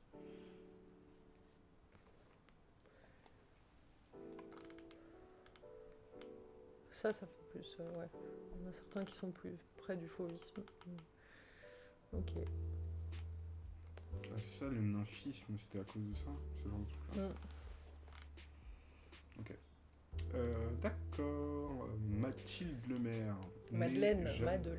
Ah, Mathilde. Oui, pourquoi j'ai dit Mathilde, je sais pas. Du coup, 1845, elle est née en 1945, elle est morte en 1928, elle fut l'un des modèles qui inspire le personnage de Madame Verdurin à la recherche du temps perdu. Ah bah voilà, on commence. Alors attends, il y a écrit qu'elle est juste en haut, pardon, je reviens en haut, il y a écrit elle est peintre, illustratrice et salonnière. Donc salonnière, ça veut dire qu'elle fait partie des salons. C'est la première fois qu'on voit le terme salonnière. Alors attends, parce que oui, là il nous rappelle au salon de littéraire. Donc on est d'accord. Salonière, c'est du Qui coup fréquentait un les métier. salons, je pense, ou enfin. Alors, ouais, c'est une bonne question. Bah, si à la recherche du temps perdu, toi tu l'as lu ou... Parce que moi, j'ai pas lu. Nous. Je l'ai commencé, et étrangement, j'ai perdu. Alors, qui est donc Madeleine? Alors, elle est l'élève de Jeanne-Mathilde Héberlin, qui est une... donc on voit en fait que quand c'est de cette couleur-là, page inexistante. Donc voilà, mais il y a des dates par contre, on sait quand est-ce qu'elle est née et on sait quand Donc est-ce c'est qu'elle est la morte. deuxième institutrice qu'on trouve, et deuxième institutrice qu'on n'a pas de traces, hein. On va regarder après, mais... Du coup, Charles Chaplin aussi, c'est la deuxième fois qu'on le voit. Oui. Elle se spécialise dans les scènes de genre, parfois dans le goût du XVIIIe siècle, et mondaines, et surtout dans les natures mortes et les fleurs. Elle débute au salon en 1864, où elle expose tout au long de sa vie, y recevant des prix en 1877 et 1900. Alors, elle expose C'est à pas la les salons Société... littéraires, du coup, ça veut dire. C'est qu'elle fait Non, tous c'est les salons. salon. Elle a exposé aussi au salon de la Société d'aquarellistes français. Voilà, donc à partir de 1779. Donc elle a une grosse renommée quand même, au final. Enfin, elle est... Connue dans les salons. Connue dans les salons, c'est... Est-ce que elle est chevalière de la Légion d'honneur en même temps? Je pense que ça veut dire que pourrait... Je sais pas si ça se disait vraiment à l'époque, mais je pense que c'est du coup une peintre institutionnelle, dans le sens où elle était reconnue par l'institution. Alors, si on considère... Alors, oui, alors, faudra peut-être expliquer les salons, du coup. Parce qu'on n'a pas expliqué les salons, mais... Si, on l'a expliqué dans le premier épisode. Bah, faudrait le rappeler, parce que le premier épisode a disparu. Maintenant. Alors, les salons, c'était des temps où les artistes, surtout peintres, pouvaient proposer des toiles. Donc ils avaient créé dans l'année souvent, puisqu'il y avait un salon, je sais pas s'il y en avait plusieurs par an d'ailleurs, mais... Il pouvait y en avoir plusieurs. Ouais. Donc du coup, en fait, souvent on tombe dans ces périodes-là sur des mentions de... la première toile a été acceptée au salon de blablabla. C'est comme ça qu'on a d'ailleurs pu mettre des dates pour certaines artistes. Et donc le but c'était de représenter un petit peu les tableaux qui étaient faits par les artistes de l'époque.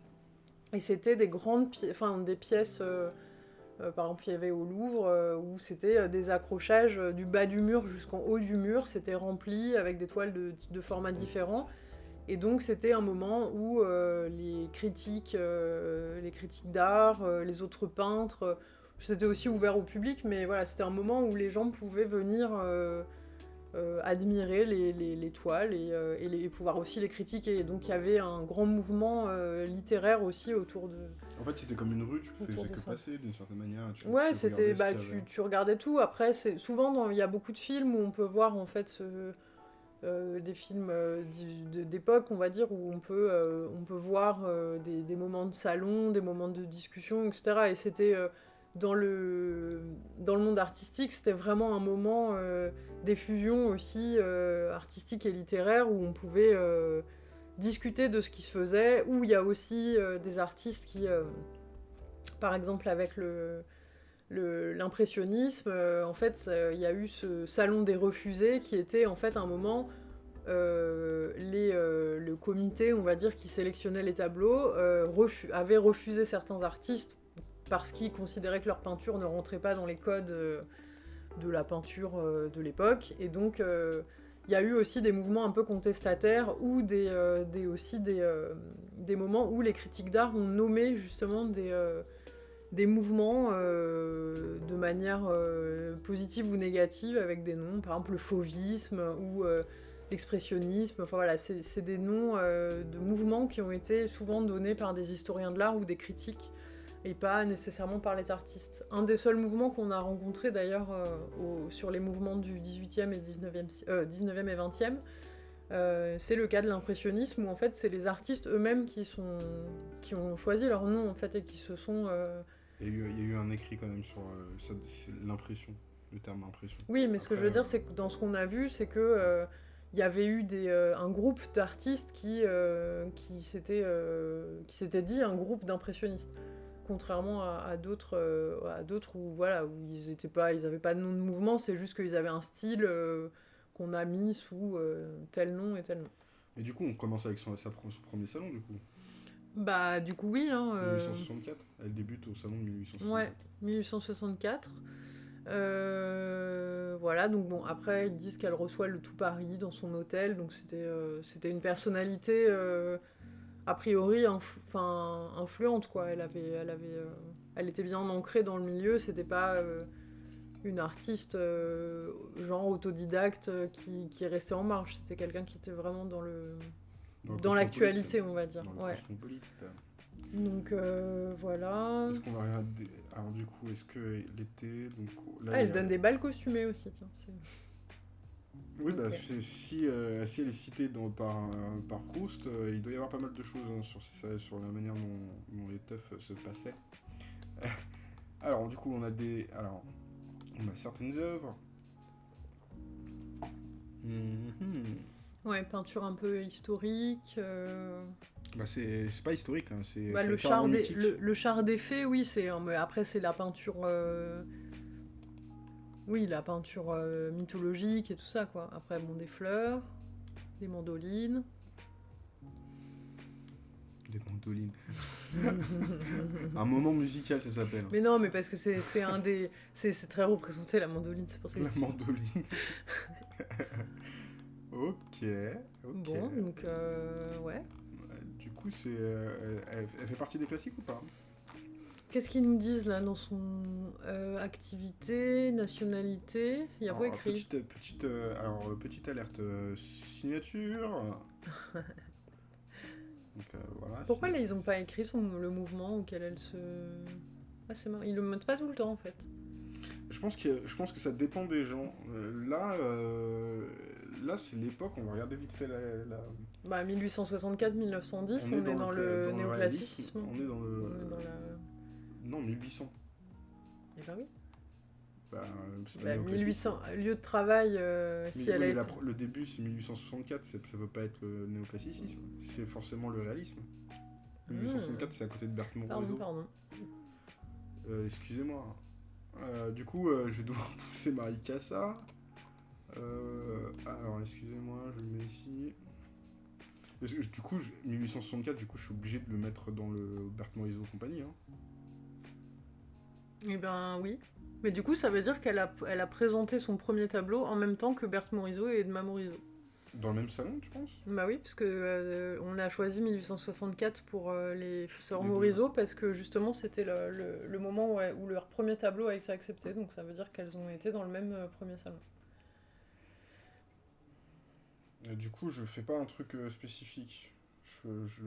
Non, tu la mets en dessous. Au-dessus. Bah, c'était aussi pour ça qu'on s'était dit justement à un moment dans les personnes qui s'étaient croisées et tout ça. Bon là ils en parlent pas, mais mais c'est pour ça que... Peut-être qu'ils en parlent. Attendez, hein, on va faire un petit check vite fait Morisot. Voilà, donc femme et peintre au salon de temps de Proust. Ah bah ça c'est bien. Bibliographie. Ça c'est bien ça. Femme Est-ce que vous voyez ça? Et salon au temps de Proust de Madeleine Lemaire. L'ISBN là on l'a en plus. Que j'ouvre gratuitement dans tous les onglets qu'on a. C'est vrai que c'est bien ça comme ressource. Du coup... Alors, autant de Proust. Hein. Oui, bah évidemment. Précision pour pouvoir bien se situer parmi un homme sur Terre. Du coup, Madeleine Lemaire, madame, vous êtes invitée. C'est pour ça qu'on retrouve aussi Charles Chaplin, dont on a parlé. Parce que Charles Chaplin, on a dû en parler au même moment que Berthe Morisot et Edma. Peut-être que c'était Edma d'ailleurs. Je sais plus. Hop. Alors, voilà, ça s'appelle du pif. Hein. Du coup, je devrais mettre la date au-dessus. Oui. Bien entendu, mais je crois que... non, elle fait pas partie du groupe. Excusez-moi, je fais le récapitulatif. Voilà. Les espacements, ce sera pour plus tard. Ouais, on entrera dans la phase perfectionnisme dans un autre temps. C'est parce que là, on est loin. Voilà. Un peu mieux. Ouais, c'est pas vrai. Alors, en 1850, tu me déranges par contre. Excusez-moi, hein, mais là, on est dans un truc qui quand même commence à prendre de la place. Et du coup, faut que je déplace un peu le réalisme. Ouais, et que tu l'allonges.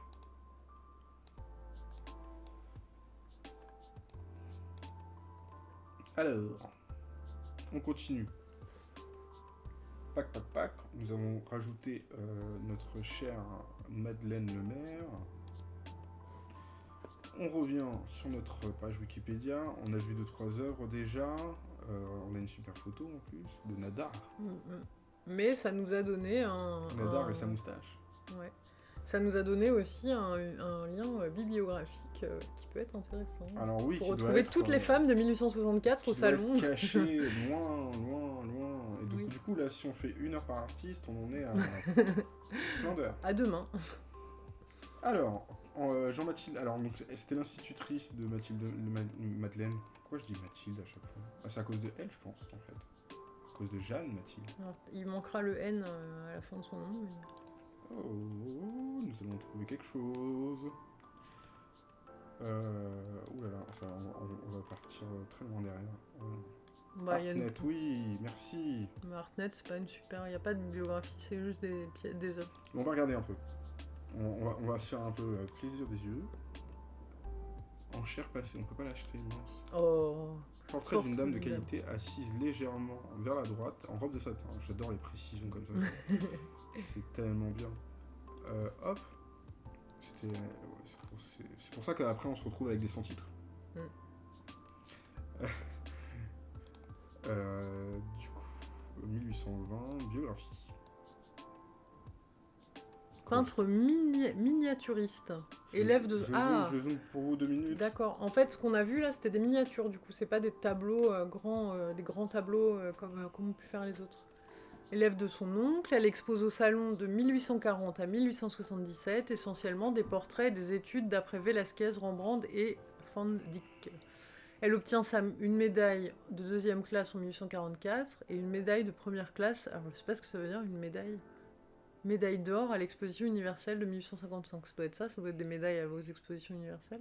Bah ouais, tu gagnes des trucs. Attends. Elle tient un salon très fréquenté par l'intelligentsia de l'époque, dont elle portraitise la plupart de ses représentants. Elle réalise le portrait de Delacroix. Ah, ils ont dit vraiment l'intelligentsia, ok. Par l'intermédiaire de Pauline Villot, elle acquiert les pèlerins d'Emmaüs de Delacroix. Voilà, ok. 3000 francs, ça va, hein, pour du Delacroix. Franchement, après c'est 3 500 000 francs, hein, mais c'est quand même déjà bien. C'est peut-être même ancien francs. Après, il n'y a rien au niveau de la biographie. Mais par contre, on sait plus ou moins qu'elle obtient une médaille en 44. Ils disent qu'elle est à partir de 1840, donc je pense que... 1840. Hein. Après, on peut essayer de trouver peut-être une autre source, parce que là, c'est un peu succinct, mais... Passage de succinct. Artgraphique, Louvre.fr, il y a en dessous, là. Après, c'est peut-être que les collections. Voilà. Bibliographie, voilà. Née à Brunois, morte à Paris. Alors, peinture miniaturiste, comme le texte que vous voyez. Ah, voilà, école française. Ils disent la même chose que dans l'autre. Si vous voulez avoir le... Il n'y a pas le ISBN. Ok.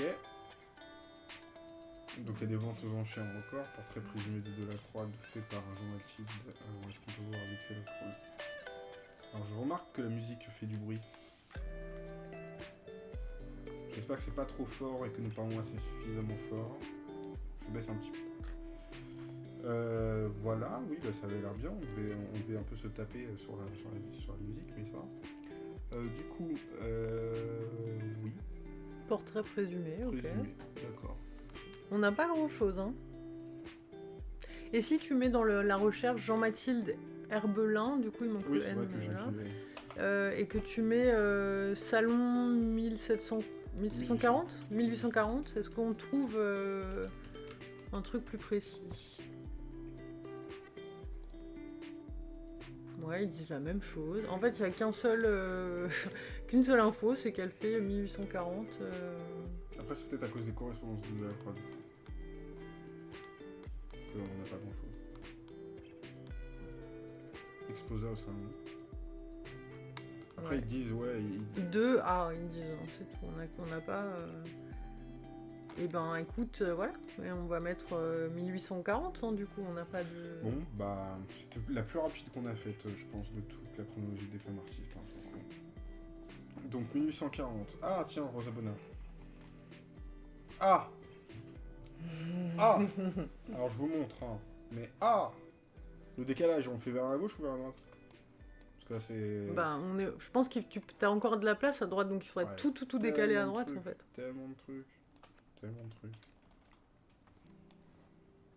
Oh là là là là. Ah, mais tu t'étais fait une petite liste de trucs qu'on devait chercher là-haut. Ah bah c'était là, ma liste de notes que j'ai perdue pour le 2. C'était juste au-dessus. La blague. Je déplace. Hein.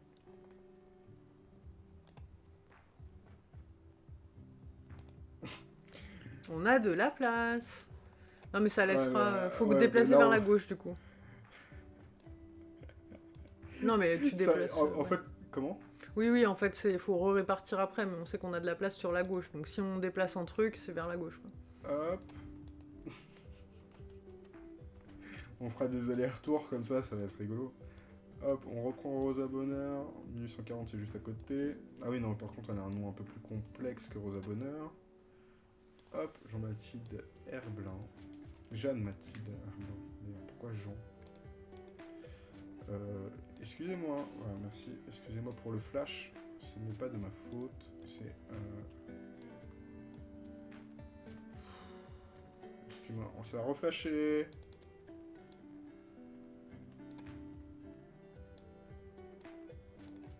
Voilà.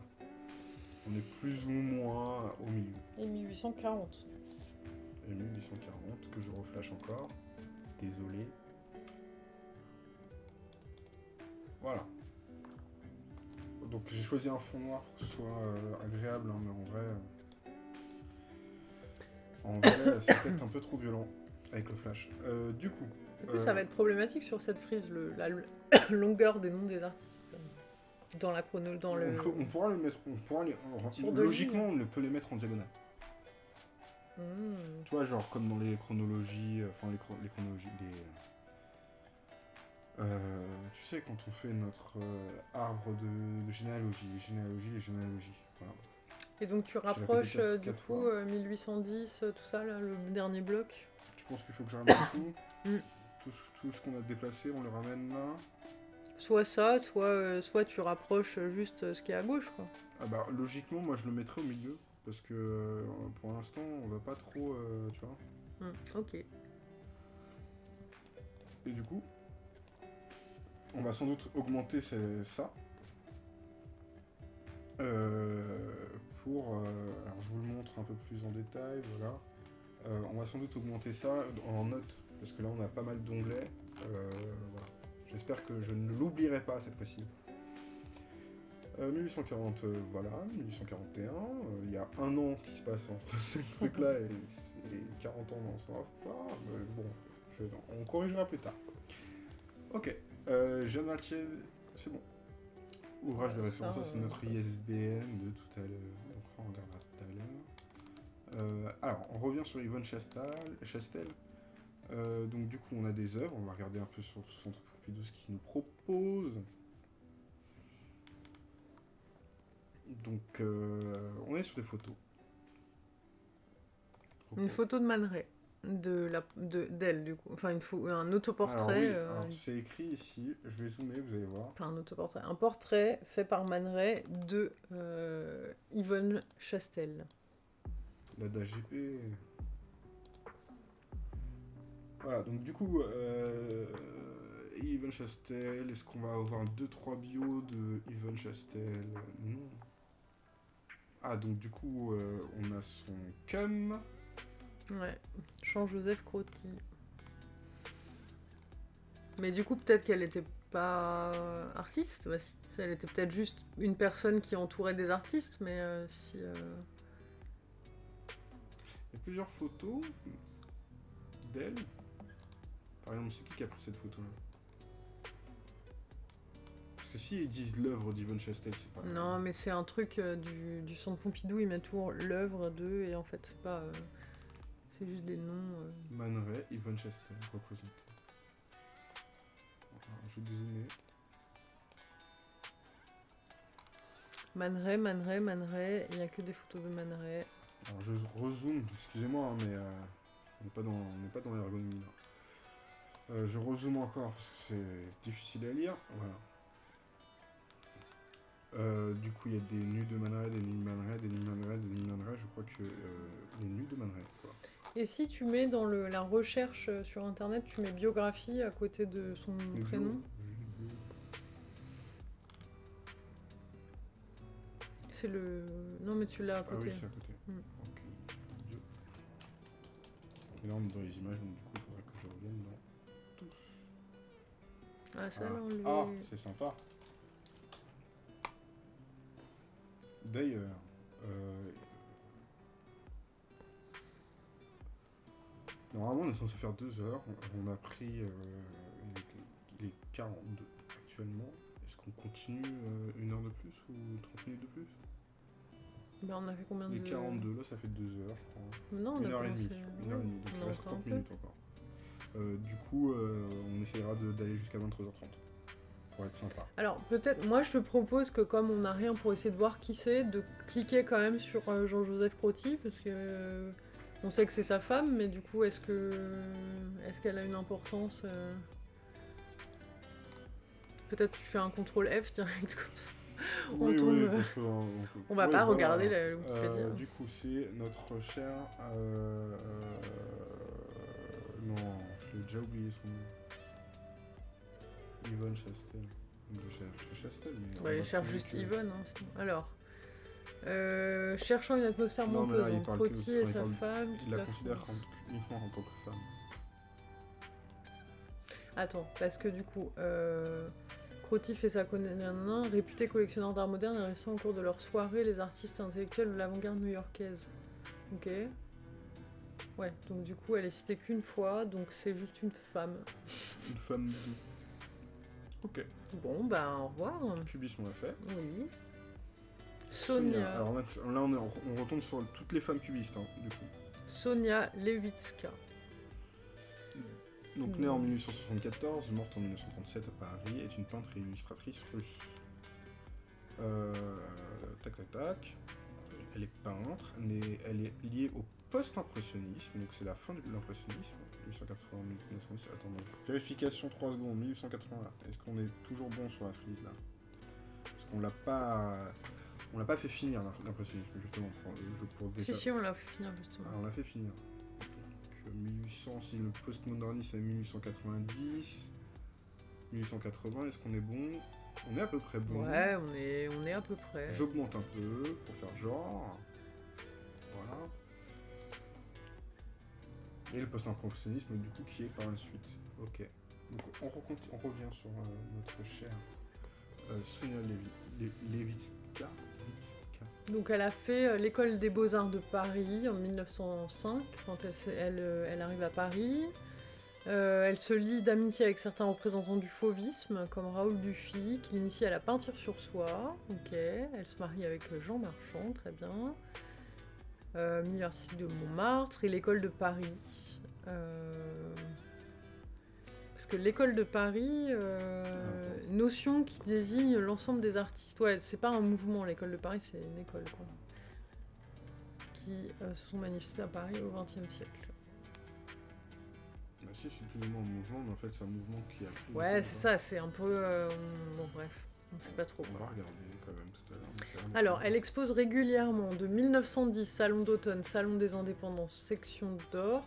Voilà, le Salon d'automne, c'est aussi un autre Salon des indépendants. Bah là, enfin, tout ça, c'est d'autres types de salons, hein, tout simplement. Ouais. Le groupe de Puteaux, où sont nommés un groupe d'artistes et de critiques étroitement liés au cubisme, se plaçant dans une approche de post-cubiste. Alors, qu'est-ce que c'est son style? Son style se caractérise par des paysages d'une grande poésie empreints d'une certaine féerie, très liée aux arts populaires ukrainiens, style qui ne laisse pas indifférent des critiques comme Guillaume Apollinaire. Entre 1913 et 1937, elle expose essentiellement dans des galeries parisiennes, dont celle de Berthe Veil. Ok. On va peut-être regarder Bird Vader. Bah, c'est une galeriste, donc... Oui, mais elle a sans doute d'autres personnes. Ouais. Son travail est présenté à Moscou en 1912, dans le cadre de l'exposition des peintres français intitulée Art moderne. C'est très étrange. Ok, elle traduit, bon, ça on s'en fiche, elle expose un livre, elle participe à la rétrospective Femmes artistes d'Europe organisée par Laure Albin Guillot au musée du jeu de paume en 1937. Elle est aussi donc illustratrice. La Société des Amis organise à sa mémoire 2 expositions à Paris, d'accord. Exposition récente, d'accord. Ouvrage illustré. Ok, donc du coup, on sait juste... On sait juste qu'elle a participé à des salons. Donc c'est quand alors Bah, Elle ils disent expose 1910. régulièrement à partir de 1910, donc on pourrait mettre 1910, ouais. Et On va regarder un peu ses œuvres. il n'y a que de... Non, là, il n'y a rien sur Wikipédia. Ça veut pas dire... Ah, si, il y a Wikipédia Images, là, j'ai vu quelque part, ici. Wikimedia. Wikimedia qui va nous donner accès à tout ce qui est plus ou moins libre d'accès, ce qui est faux, pas vraiment libre d'accès, mais au moins des petites images de qui est utilisé, que jeux d'enfants, l'amour, le printemps, Donc une gravure. paysage. Rien à voir comme style. Oh là là. C'est bien, elle a fait plein de trucs différents du coup. C'est bizarre. Non, pas tant que ça. Still life. Nature morte. Ça c'est vu de Saint-Tropez, il y en a eu plein aussi. C'est pas mal, hein, ce style-là, il se retrouve dans pas mal de trucs de graphisme, des têtes qui se mélangent comme ça. C'est cool de voir ça. J'aime bien en plus, cette petite gravure, elle est cool. Alors, je sais pas si elle l'a fait en peinture aussi. Oui, elle l'a fait en peinture, mais je préfère la gravure, elle est cool. Ok, alors du coup, on va rajouter notre chère Sonia Levitska. On a dit Levitska, oui, c'est ça, j'ai bien dit. Reviens en arrière parce que je me souviens plus déjà. C'est 1910, je crois. Tout simplement. Ouais, à partir de 1910. Ok. Bonne mémoire. Et 1910, je pense que c'est plein. Non, on a mis personne en 1910. Ouais. Enfin, si, il m'a. Ouais. Bah, si, 1910, on l'a mis en fin du fauvisme. Ah, comment on va faire? Bah, si, on va juste mettre 1910 Bon, et elle, en dessus, fait, on l'enlève du rouge, c'est tout. Oui, c'est ça. Mm. Alors, mais par contre, faut quand même qu'on le garde en rouge parce qu'on se rappelle que c'est pour les mouvements, tu vois. Ouais, bah, d'accord. Après, il n'y a pas tous les mouvements parce que par exemple, 1906, on aurait dû le mettre en rouge. Non, on va le mettre en blanc. T'as raison. Raccourci. Mais ce qui, du coup, 1910... Bonjour, j'appelle le raccourci, excusez-moi. Comment ça s'appelle déjà 1910, tu disais? Non, je disais qu'ils disent post-impressionnisme, donc du coup, t'as rallongé l'impressionnisme, mais en fait, 1910, c'est plus du tout la période, puisque... Mais ça marche pas.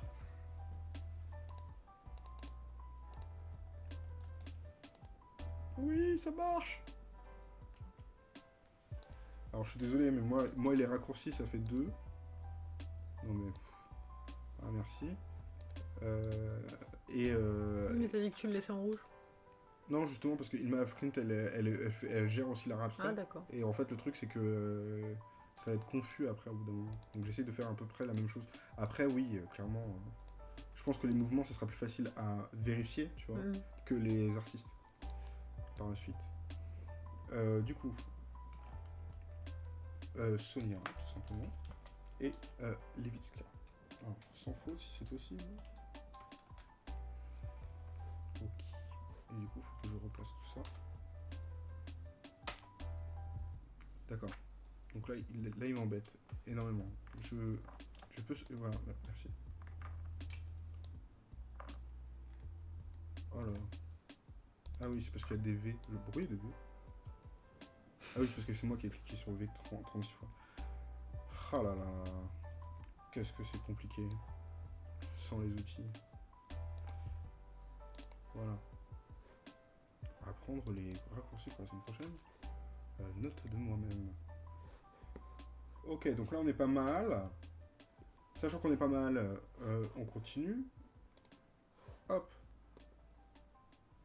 Hop.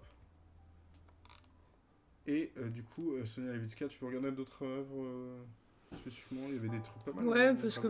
Ouais, parce qu'on n'a pas trop pu voir. Enfin, Images. Donc je vais dézoomer histoire qu'on ait un plus grand vue. Ouais, donc beaucoup de paysages. Ces paysages, ils sont clairement cubistes. Hein, Enfin, ceux qu'on voit en tout cas. Oui, par exemple, celui-ci, tu veux dire? Mm. Qui est énormément petit, mon dieu. Mais après, moi, ça me perturbe le portrait d'enfant, par exemple. Portrait d'enfant, parce que c'est Mm. un peu... Non, c'est en bas, c'est en bas. C'est celui-là, hein, portrait d'enfant? Non, Non? c'est celui où il y a écrit portrait d'enfant. Celui-là? Oui. Pourquoi il te perturbe? Bah parce que c'est tellement différent au niveau du style que... Ah, mais tu sais qu'il y a toujours des tests pour trouver la touch. Après, ce qui est intéressant pour l'instant, c'est qu'on n'avait pas encore vu le passage gravure. Donc c'est un peu la première artiste qui fait de... En fait, qui faisait, comme ils ont dit, qui illustrait en fait des écrits, Bah là, on donc voit bien, là, des déjà, bouquins et qu'il tout, en y a fait. des... Unification de la Pologne libre. Et en fait, le truc, ce qui est bien, c'est que je crois qu'il y a beaucoup de travail sur la gravure en Europe de l'Est. Donc du coup, on va peut-être souvent en retrouver... Ah, c'est bien, au niveau des dates, il y a écrit Sonia Levinska 1874-1837. C'est-à-dire qu'elle est morte, elle est née avant de mourir. Non, elle est née après être morte, plutôt. N'importe quoi. C'est intéressant, au niveau des dates. Après, peut-être que c'est pas sa vie, tu vois. C'est pas peut-être sa que vie, quelqu'un hein. s'est trompé. Peut-être que c'est sur l'œuvre, ils n'ont pas réussi à la dater. Ok, donc du coup, Sonia Levitska, c'est bon. L'école de Paris, bon. Alors, on va regarder rapidement l'école Je de pense Paris. qu'on peut, non, on peut peut-être continuer les autres, parce que ça, c'est très... où on se le note, comme on a noté Die Brücke, on peut se noter l'école de Paris, qu'on va regarder dans les trucs à regarder, Bah, mais... alors, je le rajoute dans la note. Hein. Excusez-moi, je le fais maintenant. Parce que... Ouais, where is the note? Voilà. Alors, vous le voyez pas, mais je rajoute école de Paris. Voilà. Donc, je quitte. Alice Bailly.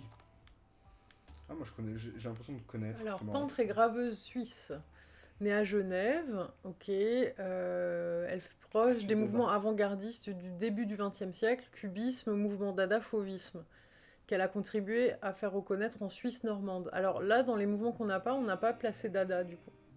Oui, Mais, et je pense qu'on va y arriver parce qu'on arrive du côté des cubistes qui commencent à s'approcher de Dada. Alors, elle expose pour la première fois en 1900. Donc, Voilà. comme ça, c'est clair, c'est bien. Merci. Entre 1902 machin, elle compose une série de gravures, les scènes valaisannes, oh là là, fou. De la vallée, quoi. Ça Les scènes devient les scènes difficile. de la vallée. Et elle s'installe à Paris en 1906. Elle découvre en 1907 la Bretagne et compose une nouvelle série de gravures. Donc elle a beaucoup de gravures en fait au départ. Pour l'instant, on n'a pas encore... Bah, ça compte. Hein. Ok, elle obtient sa première bourse fédérale d'accord. Le fauvisme influencera sa peinture jusqu'en 1910. Donc ah oui, donc après elle a fini. En 1911, elle se rend en Seine-et-Oise où elle rencontre André Lotte, Raoul Dufy et Roger Allard. D'accord. Sa peinture évolue vers un cubisme coloré qui lui vaudra d'être classée parmi les orphistes par Guillaume Apollinaire. Donc qu'on a compris hein, depuis tout à l'heure qui avait, en plus de la poésie, une pratique de critique d'art, enfin des écrits artistiques par rapport à l'art.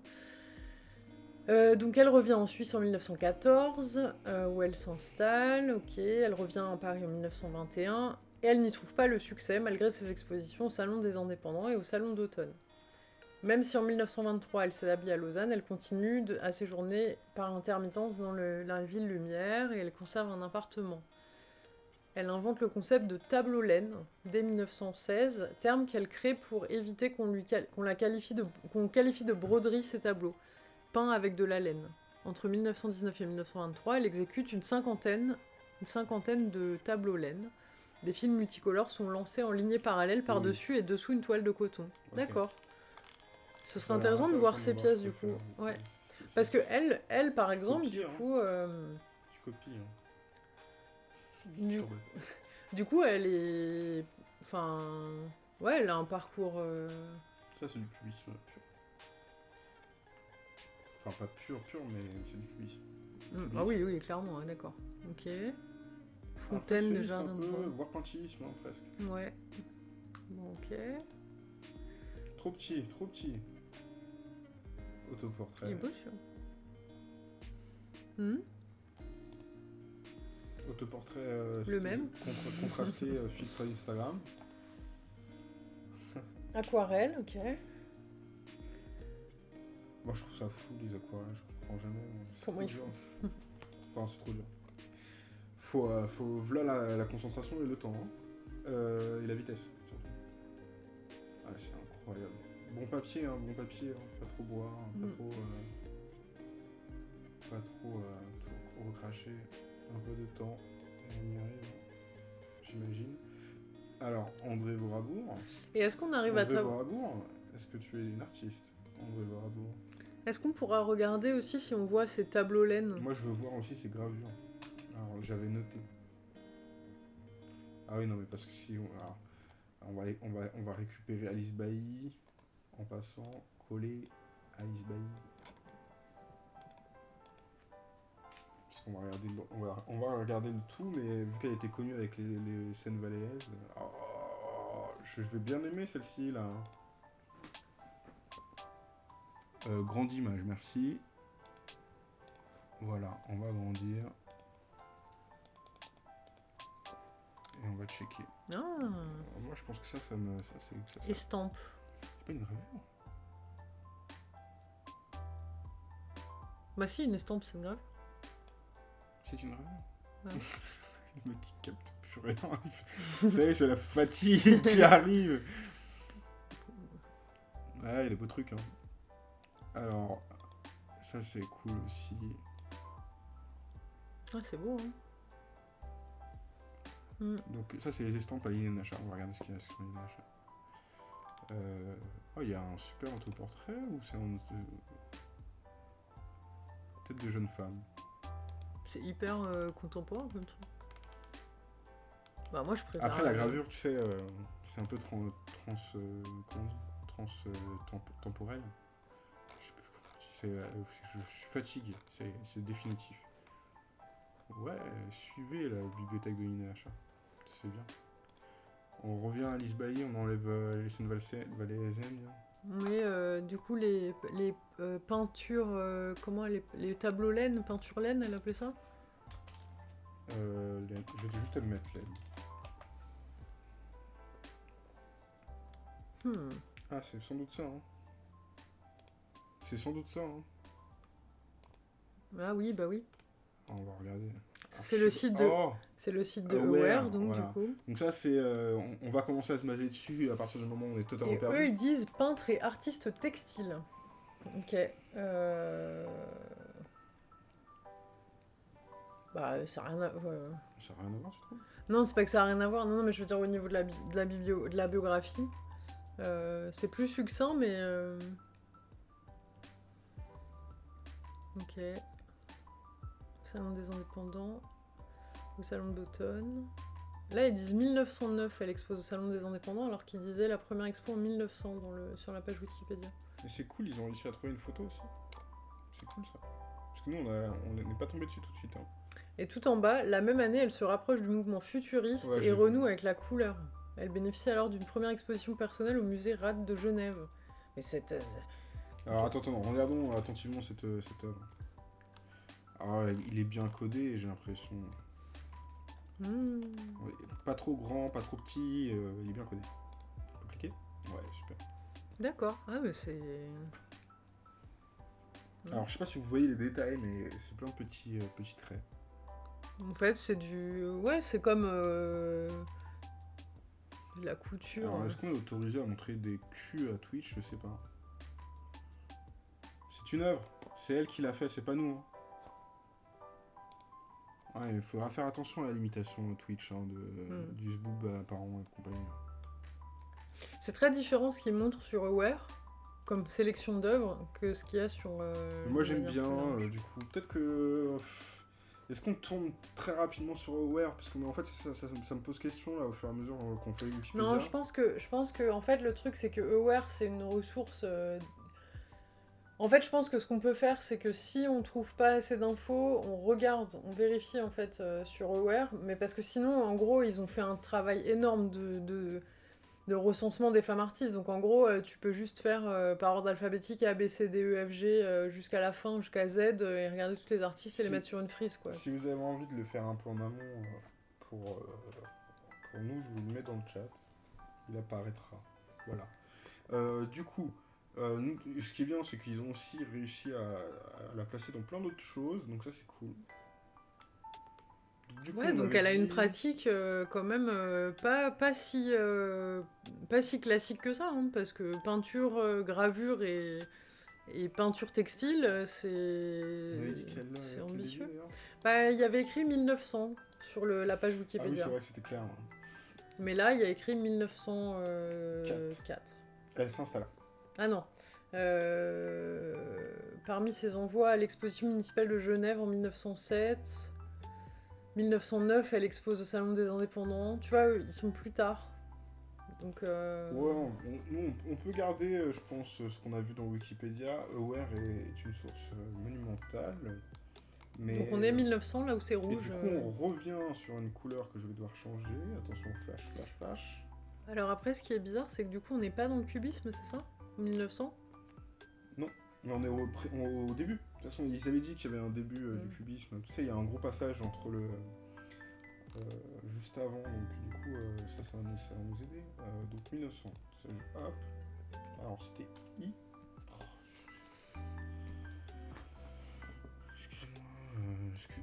Excusez-moi, je voudrais vous sélectionner.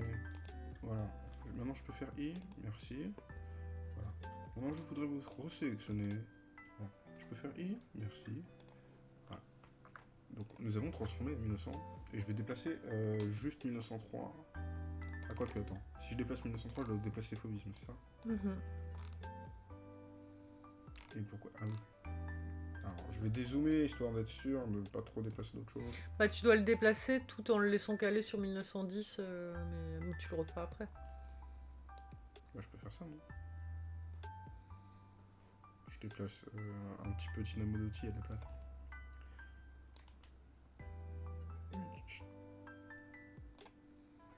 Voilà, là c'est pas mal. Du coup, 1900. Camille Claudel, tu peux reculer? Non, pas du tout. Si, tu peux reculer? Elle pouvait reculer? On a commencé avec Camille Claudel, je crois, en plus. Non? Je sais plus. Si ça faisait Ouais, partie c'était une des débuts. premières. Bah, disons que après. Elle a pas de limite dans le temps. Elle peut être dans le réalisme Non, mais de et toute rester dans le façon, temps. elle est dans le réalisme en sculpture, parce que l'impressionnisme, c'est un mouvement que de la peinture. Ouais, donc, non, mais c'est juste pour savoir si je hmm. pouvais la déplacer encore dans le réalisme. Oui, d'accord. C'était juste ça que je voulais savoir. Hop. Et du coup, hop. Alors, excusez-moi, j'essaie de faire ça bien. Voilà. Et Alice Bailly.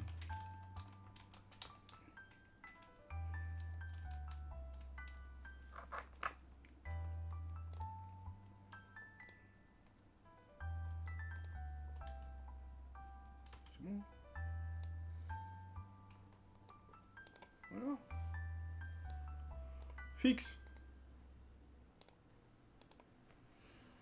Voilà, voilà. Donc, pour l'instant, on a fait tout ça. Regardons notre frise de loin pour Alors, attends, pouvoir parce que savourer le temps. Du coup, 1900, c'était le début de quoi?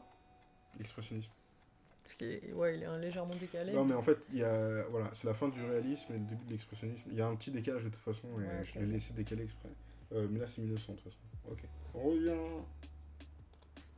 Je t'ai dit, les mouvements, on vérifiera après. Je pense que le fait d'abord de mettre les artistes, c'est déjà plus intéressant, et après, on pourra voir justement par rapport à quoi tout est lié. Parce que les mouvements, ils datent plus précisément, quoi. Tu vois. Alors que le début d'activité, c'est pas très. Enfin, c'est précis sans lettres. Après, c'est bizarre que. Parce que j'étais en train de regarder, il y a écrit qu'elle s'installe à Paris en 1904, alors qu'elle a fait un salon en 1900. Bah, tu peux envoyer des choses et. Tu vois, tu peux te balader, non? Suisse, France, ça va. Hein. Ouais, c'est vrai. C'est pas très loin. Hein. Ils étaient pas en calèche, hein, en plus, en 1900, je crois. Ah, c'est en anglais. André Vorabour. Est-ce qu'on a du français déjà? Non. Si. Il y aura sans doute peut-être plus de bêtises ou moins de choses, mais. Donc elle est française, elle est née à Toulouse. Bêtises, on l'écrit en français. Ouais, mais c'est une pianiste, voilà. Ah, elle est morte à Saint-Maur-des-Fossés. Donc elle est pianiste par contre, donc on la met pas. On la met pas dans nos trucs. On en a, fait. on a quand même notre délit qui est là. Je sais pas. Bon. Ouais, après, on va se faire une note musicienne. Voilà. Parce qu'après, Delia, c'est différent parce que. Il n'y a pas de différence pour moi, c'est ça qu'il faut. Bah, c'est parce qu'elle est compositrice. Ouais, mais elle a peut-être composé on n'a pas regardé suffisamment du coup, pour ça. Je mets une note musicienne. On verra après. Pour l'instant, on reste sur les graphiques. Voilà, j'ai fait ma petite note. Petite sauvegarde de la note. Ça peut être intéressant, une petite sauvegarde de la note dans le live. Voilà. On va traiter de ça plus tard. Hop. Alors, du coup, Aurélie, André, plutôt. Non, on l'a Voirabour, fait c'est bon. déjà. Maria Blanchard. Je l'ai écrit dans notre André Voirabour, oui. Excusez-moi, Je pense qu'on va s'arrêter dans pas longtemps parce que. Oui, à la fatigue, quoi. Oui. Alors, c'est une artiste peintre espagnole de la première école de Paris, cubiste puis post-cubiste. Donc on revient encore sur l'école de Paris, le cubisme et le post-cubisme. Ok. Donc d'accord. Père espagnol, une mère franco-polonaise. D'accord. Ok. Voilà, elle a une syphoscoliose. Elle était bossue et souffrira toute sa vie de son physique ingrat. Bah, si faut scoliose, ça doit être ça. Paul Claudel parlera ainsi d'elle comme d'une peintresse espagnole effroyablement bossue avec une tignasse étrange qui lui retombe sur les yeux. Bah, c'est sympa. C'est sympa tout ça. Est-ce qu'on peut passer à son époque cubiste? Alors, elle obtient une bourse pour continuer sa formation à Paris. Ok, donc ses maîtres dans son apprentissage, ils sont proches du fauvisme et ils lui transmettent le goût des couleurs vives. Donc, ok, elle voyage en Belgique, en Angleterre. Diego Rivera qui est avec deux grands amis peintres, le couple Diego Rivera et Angelina Beloff. En 1910, son œuvre Nymphe enchaînant Silène lui vaut la seconde médaille de l'exposition nationale. Ok, et l'admiration. Dans l'étape cubiste. Première Guerre mondiale. Alors. Donc là, on est déjà plus à 1910. Ah oui, et puis on est. Purement dans le cubisme. Ouais. La peintre retourne définitivement à Paris. Ok, elle Avec développe le l'esthétique Tinder, cubiste ouais. de façon originale en donnant à la figure humaine une place inhabituelle dans le cubisme classique. Voilà, ont ainsi influencé la Fillette au cerceau de Pablo Picasso. Très bien.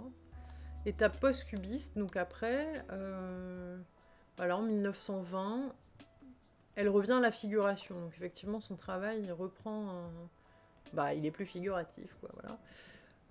Ok, donc la figure humaine, toujours. Ok, tac, tac, tac. Elle expose surtout en Belgique. Elle traverse une période de problèmes économiques. Ok. Postérité, voilà, elle avait un catalogue raisonné quand même. La plus importante peintre femme à la fois du cubisme et de l'art espagnol du XXe siècle, quand même. Malgré une carrière essentiellement parisienne et une bonne représentation dans les collections françaises, elle est aujourd'hui surtout connue et célébrée en Espagne. Ok. Elle a fait des trucs, femme à la guitare et tout, ça par exemple, tu vois. C'est fou. On dirait presque un collage. Ah ouais, tu trouves? Non, mais c'est les... C'est les angles, c'est la je pense. technique. Ouais, je pense. La technique. Ça, c'est clairement nu descendant l'escalier. Non, je rigole, en plus, c'est pas du tout la même époque. En vrai, alors, c'est une grande question. Picasso a-t-il pillé ou a-t-il... voilà. Nu descendant l'escalier, c'est pas Picasso en plus. Non mais dans le style de Picasso, en fait, il y a plein de trucs de style de Picasso. Moi, je pensais surtout à celui-là. Ça me fait beaucoup penser à Picasso en plus. Après, c'est le style, voilà. Non, le nu descendant l'escalier, c'est notre Marcel Duchamp. Notre ami Duchamp. Le casseur d'art. Du coup, ouais, elle a une... figuratif aussi, c'est pas mal, hein. Alors là, Twitch, je sais pas si tu... non, t'es pas là, hein. L'Hertz. Ok. Ouais, c'est très... un passage très différent, quoi. Heureusement qu'on n'a pas cliqué sur les nus de Man Ray, hein. Je pense qu'on aurait été ban. Alors du coup, c'est quoi? Quelle est sa peau? Quand est-ce qu'elle... on met sa date de début, alors? Je crois qu'il y avait marqué au début 1910 aussi. Là. Non, c'est avant, c'est là. Première Guerre mondiale. Ici, 1909. Hein, En 1910, son œuvre 1910. Nymphe enchaînant Silène lui vaut la seconde médaille. Alors, Ils disent pas. on va Ouais. voir de loin en F, hein, parce que les nymphes, là, tout ça, Twitch, je commence à y penser au fur et à mesure au final. Twitch, corrélaire, hein, corrélaire. Ok, est-ce qu'on peut voir donc c'était Maria. Ouais, là j'avoue que j'arrive plus à suivre. Voilà, donc c'est la fatigue. Maria Blanchard, je vous précise. Maria. Et du coup, Maria Blanchard. Peut-être qu'on l'a vu, hein, remarque, hein, c'est juste qu'on n'a pas fait attention. J'ai pas l'impression qu'on a l'heure. Non. Ouais, recheck, vite fait. Petite customisation de la recherche. Alors, je comprends pas. Qu'est-ce qui se passe? Non, du coup, on voit pas en fait. Est-ce que vous aviez déjà mis là? Femme. Non, il n'y a pas. Elle y est pas. Ok, et Wikimedia, il nous aide peut-être? Fillette, la communante. Est-ce que Wikimedia peut nous aider? Est-ce que vous êtes là, Wikimedia? Merci. Est-ce qu'il y a quelque chose de plus? Femme assise. Oui, il y a des choses en plus. Hein. Celle-ci, par exemple, qu'on n'avait pas vue. C'est cool. Still life. Donc c'est une nature morte. Ça, c'est non Twitch safe. Allez, oui, mais je suis désolé. Hein. Maria Blanchard 1910, du coup. On prend. Ouais, parce que c'est pas. En fait, c'est pas indiqué vraiment comme début dans un salon ou quoi, mais bon, c'est une date qui peut. Et on revient sur la frise. Donc normalement, elle est inspirée par le fauvisme, mais dans le cubisme. Est-ce que ça correspond à 1910? Oui. Est-ce que ça correspond à notre frise, surtout? Ah, excusez-moi, 2 minutes. Ah oui. Est-ce que je peux quitter ce truc-là? Merci. Donc là, il a rajouté un V. Alors, attendez, 2 minutes. Il rajoute des V partout. Là. Ah, elle est en même temps que Sonia, en fait. Oui. Lewinsky. On est bien dans les bonnes périodes, ouais, cubisme. Okay. On est bon. On est réglo sur les dates pour l'instant. Il y a un truc qui est bien, c'est qu'on est réglo sur les dates. Oui, bon, si tu veux te déplacer avec, moi ça me dérange pas. Hein. Non, il y a la barre aussi. Oh là là. Petit flash, excusez-nous. Voilà.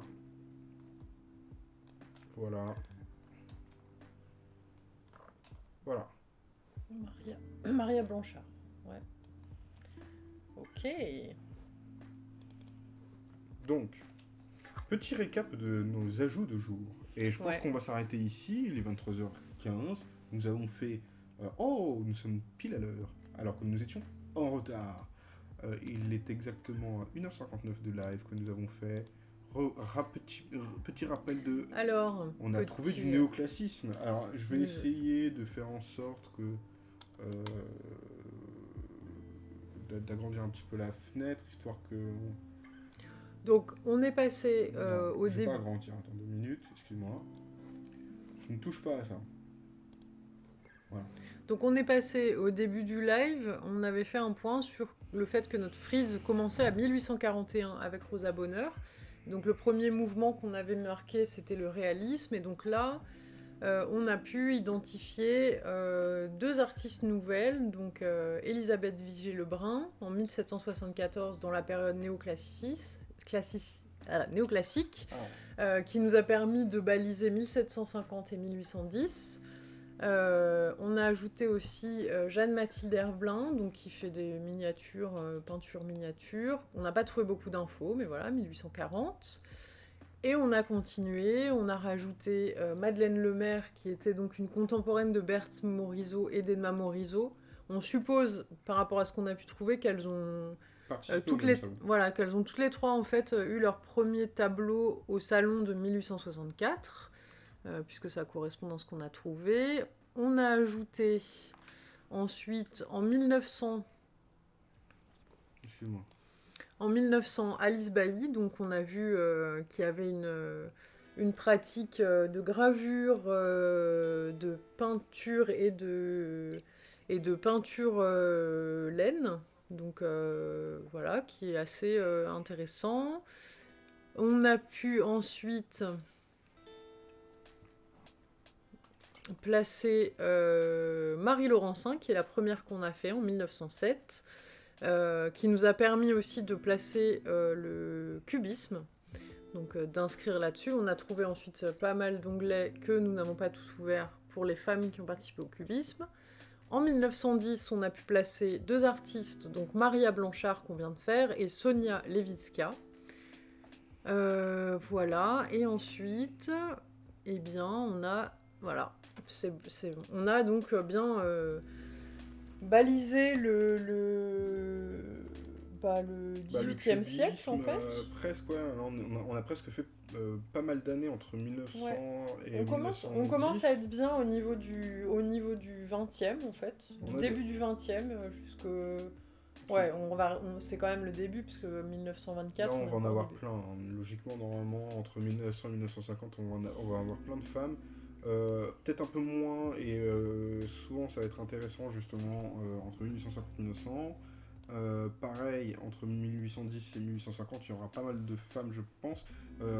Du coup, qui va être intéressant de voir aussi avec quel mouvement ça va se passer.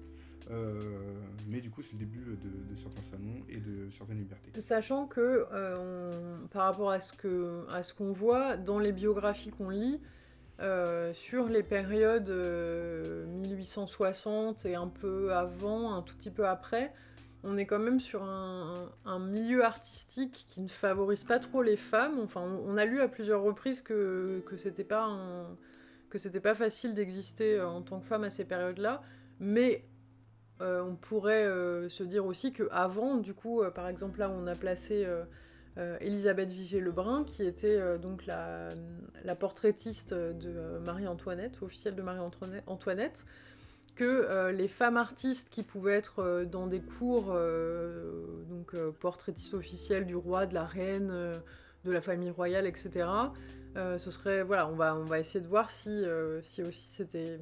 Est-ce qu'il y avait que certaines exceptions? Est-ce qu'il y avait autant de difficultés? Mais en tout cas, apprendre l'art dans les écoles et dans les ateliers, c'était a priori très difficile. Plus on remonte dans le temps et plus ça va être compliqué aussi, je pense. Enfin, j'imagine que ça va être plus compliqué de trouver des ressources, en tout cas sur les femmes artistes, sachant qu'on voit bien déjà qu'à des moments on tombe sur des biographies complètement lacunaires, comme celle de Jeanne-Mathilde Herbelin, où on n'a pas trouvé grand-chose à part sa date de naissance, date de Son rapport mort. d'activité était très... Ouais. Ouais, c'était très très succinct. On vous invite à creuser hein, s'il y a des choses qui vous ont plu dans les photos qu'on vous a montrées, s'il y a des périodes que vous avez envie de regarder de manière plus précise, si vous avez envie aussi de nous suivre sur le prochain live la semaine prochaine pour nous suggérer des artistes, comme on l'a dit au début, vous êtes les bienvenus. Et surtout, le jeudi, parce qu'on a loupé la date d'hier, et normalement c'est le jeudi à 21h. Là, on a eu d'autres problèmes in real life, comme on dit, le jeudi à 21h, mais on se retrouve la semaine prochaine, jeudi à 21h. Voilà. Précise, si on y arrive. Et donc du coup, on va se permettre hors live de rajouter, puisque vous voyez là dans la fenêtre de recherche qu'il y a beaucoup d'onglets ouverts. Alors, on va peut-être pas les rajouter hors live. Moi, je pense qu'il faut sauvegarder les onglets. D'accord, on fait ça. En live. Par contre, clairement, si vous avez envie de vous faire des petites recherches sur... pour nous avantager et avancer un petit peu dans votre coin, nous avons deux, trois recherches. Alors, les musiciennes, ça sera une discussion qu'on aura tous ensemble. Mais du moins sur cette petite partie-là des notes que j'ai retrouvées du coup dans dans la chronologie en elle-même, n'hésitez pas à nous faire des retours. Et il y a toujours le lien de Aware Women Artist qu'on utilisera au bout d'un moment. Pour vérifier, je pense que c'est pour avoir des photos de bonne qualité aussi, je pense que c'est pas mal. Je pense que ça peut être pas mal aussi. Après c'est aussi intéressant d'aller chercher d'autres trucs, mais clairement, oui, le site est pas mal et très bien fait en fait. Donc, tout simplement, on va faire ça. On va essayer peut-être aussi de trouver des moyens de sauvegarder les lives parce que soit j'ai fait une manip bizarre et qu'il y a une disposition des VOD qui disparaissent au bout d'un temps. Vu qu'on a perdu le 1, ce serait bien de sauvegarder le 2 et de garder le 3. et ainsi de suite pour pouvoir développer les choses et que tout le monde puisse avoir accès à ça. Donc on regardera les solutions possibles, sachant que les solutions de VOD entre guillemets ou de vidéos sur internet sont limitées surtout à la vue des gens, à la pub, tout ça. Donc faut qu'on check up et après on se retrouve et je mettrai ça et on en parlera aussi je pense pendant le live de la semaine prochaine. Voilà, see you, Space Cowboys, comme dirait Cowboy Bebop, et à plus. À la semaine prochaine.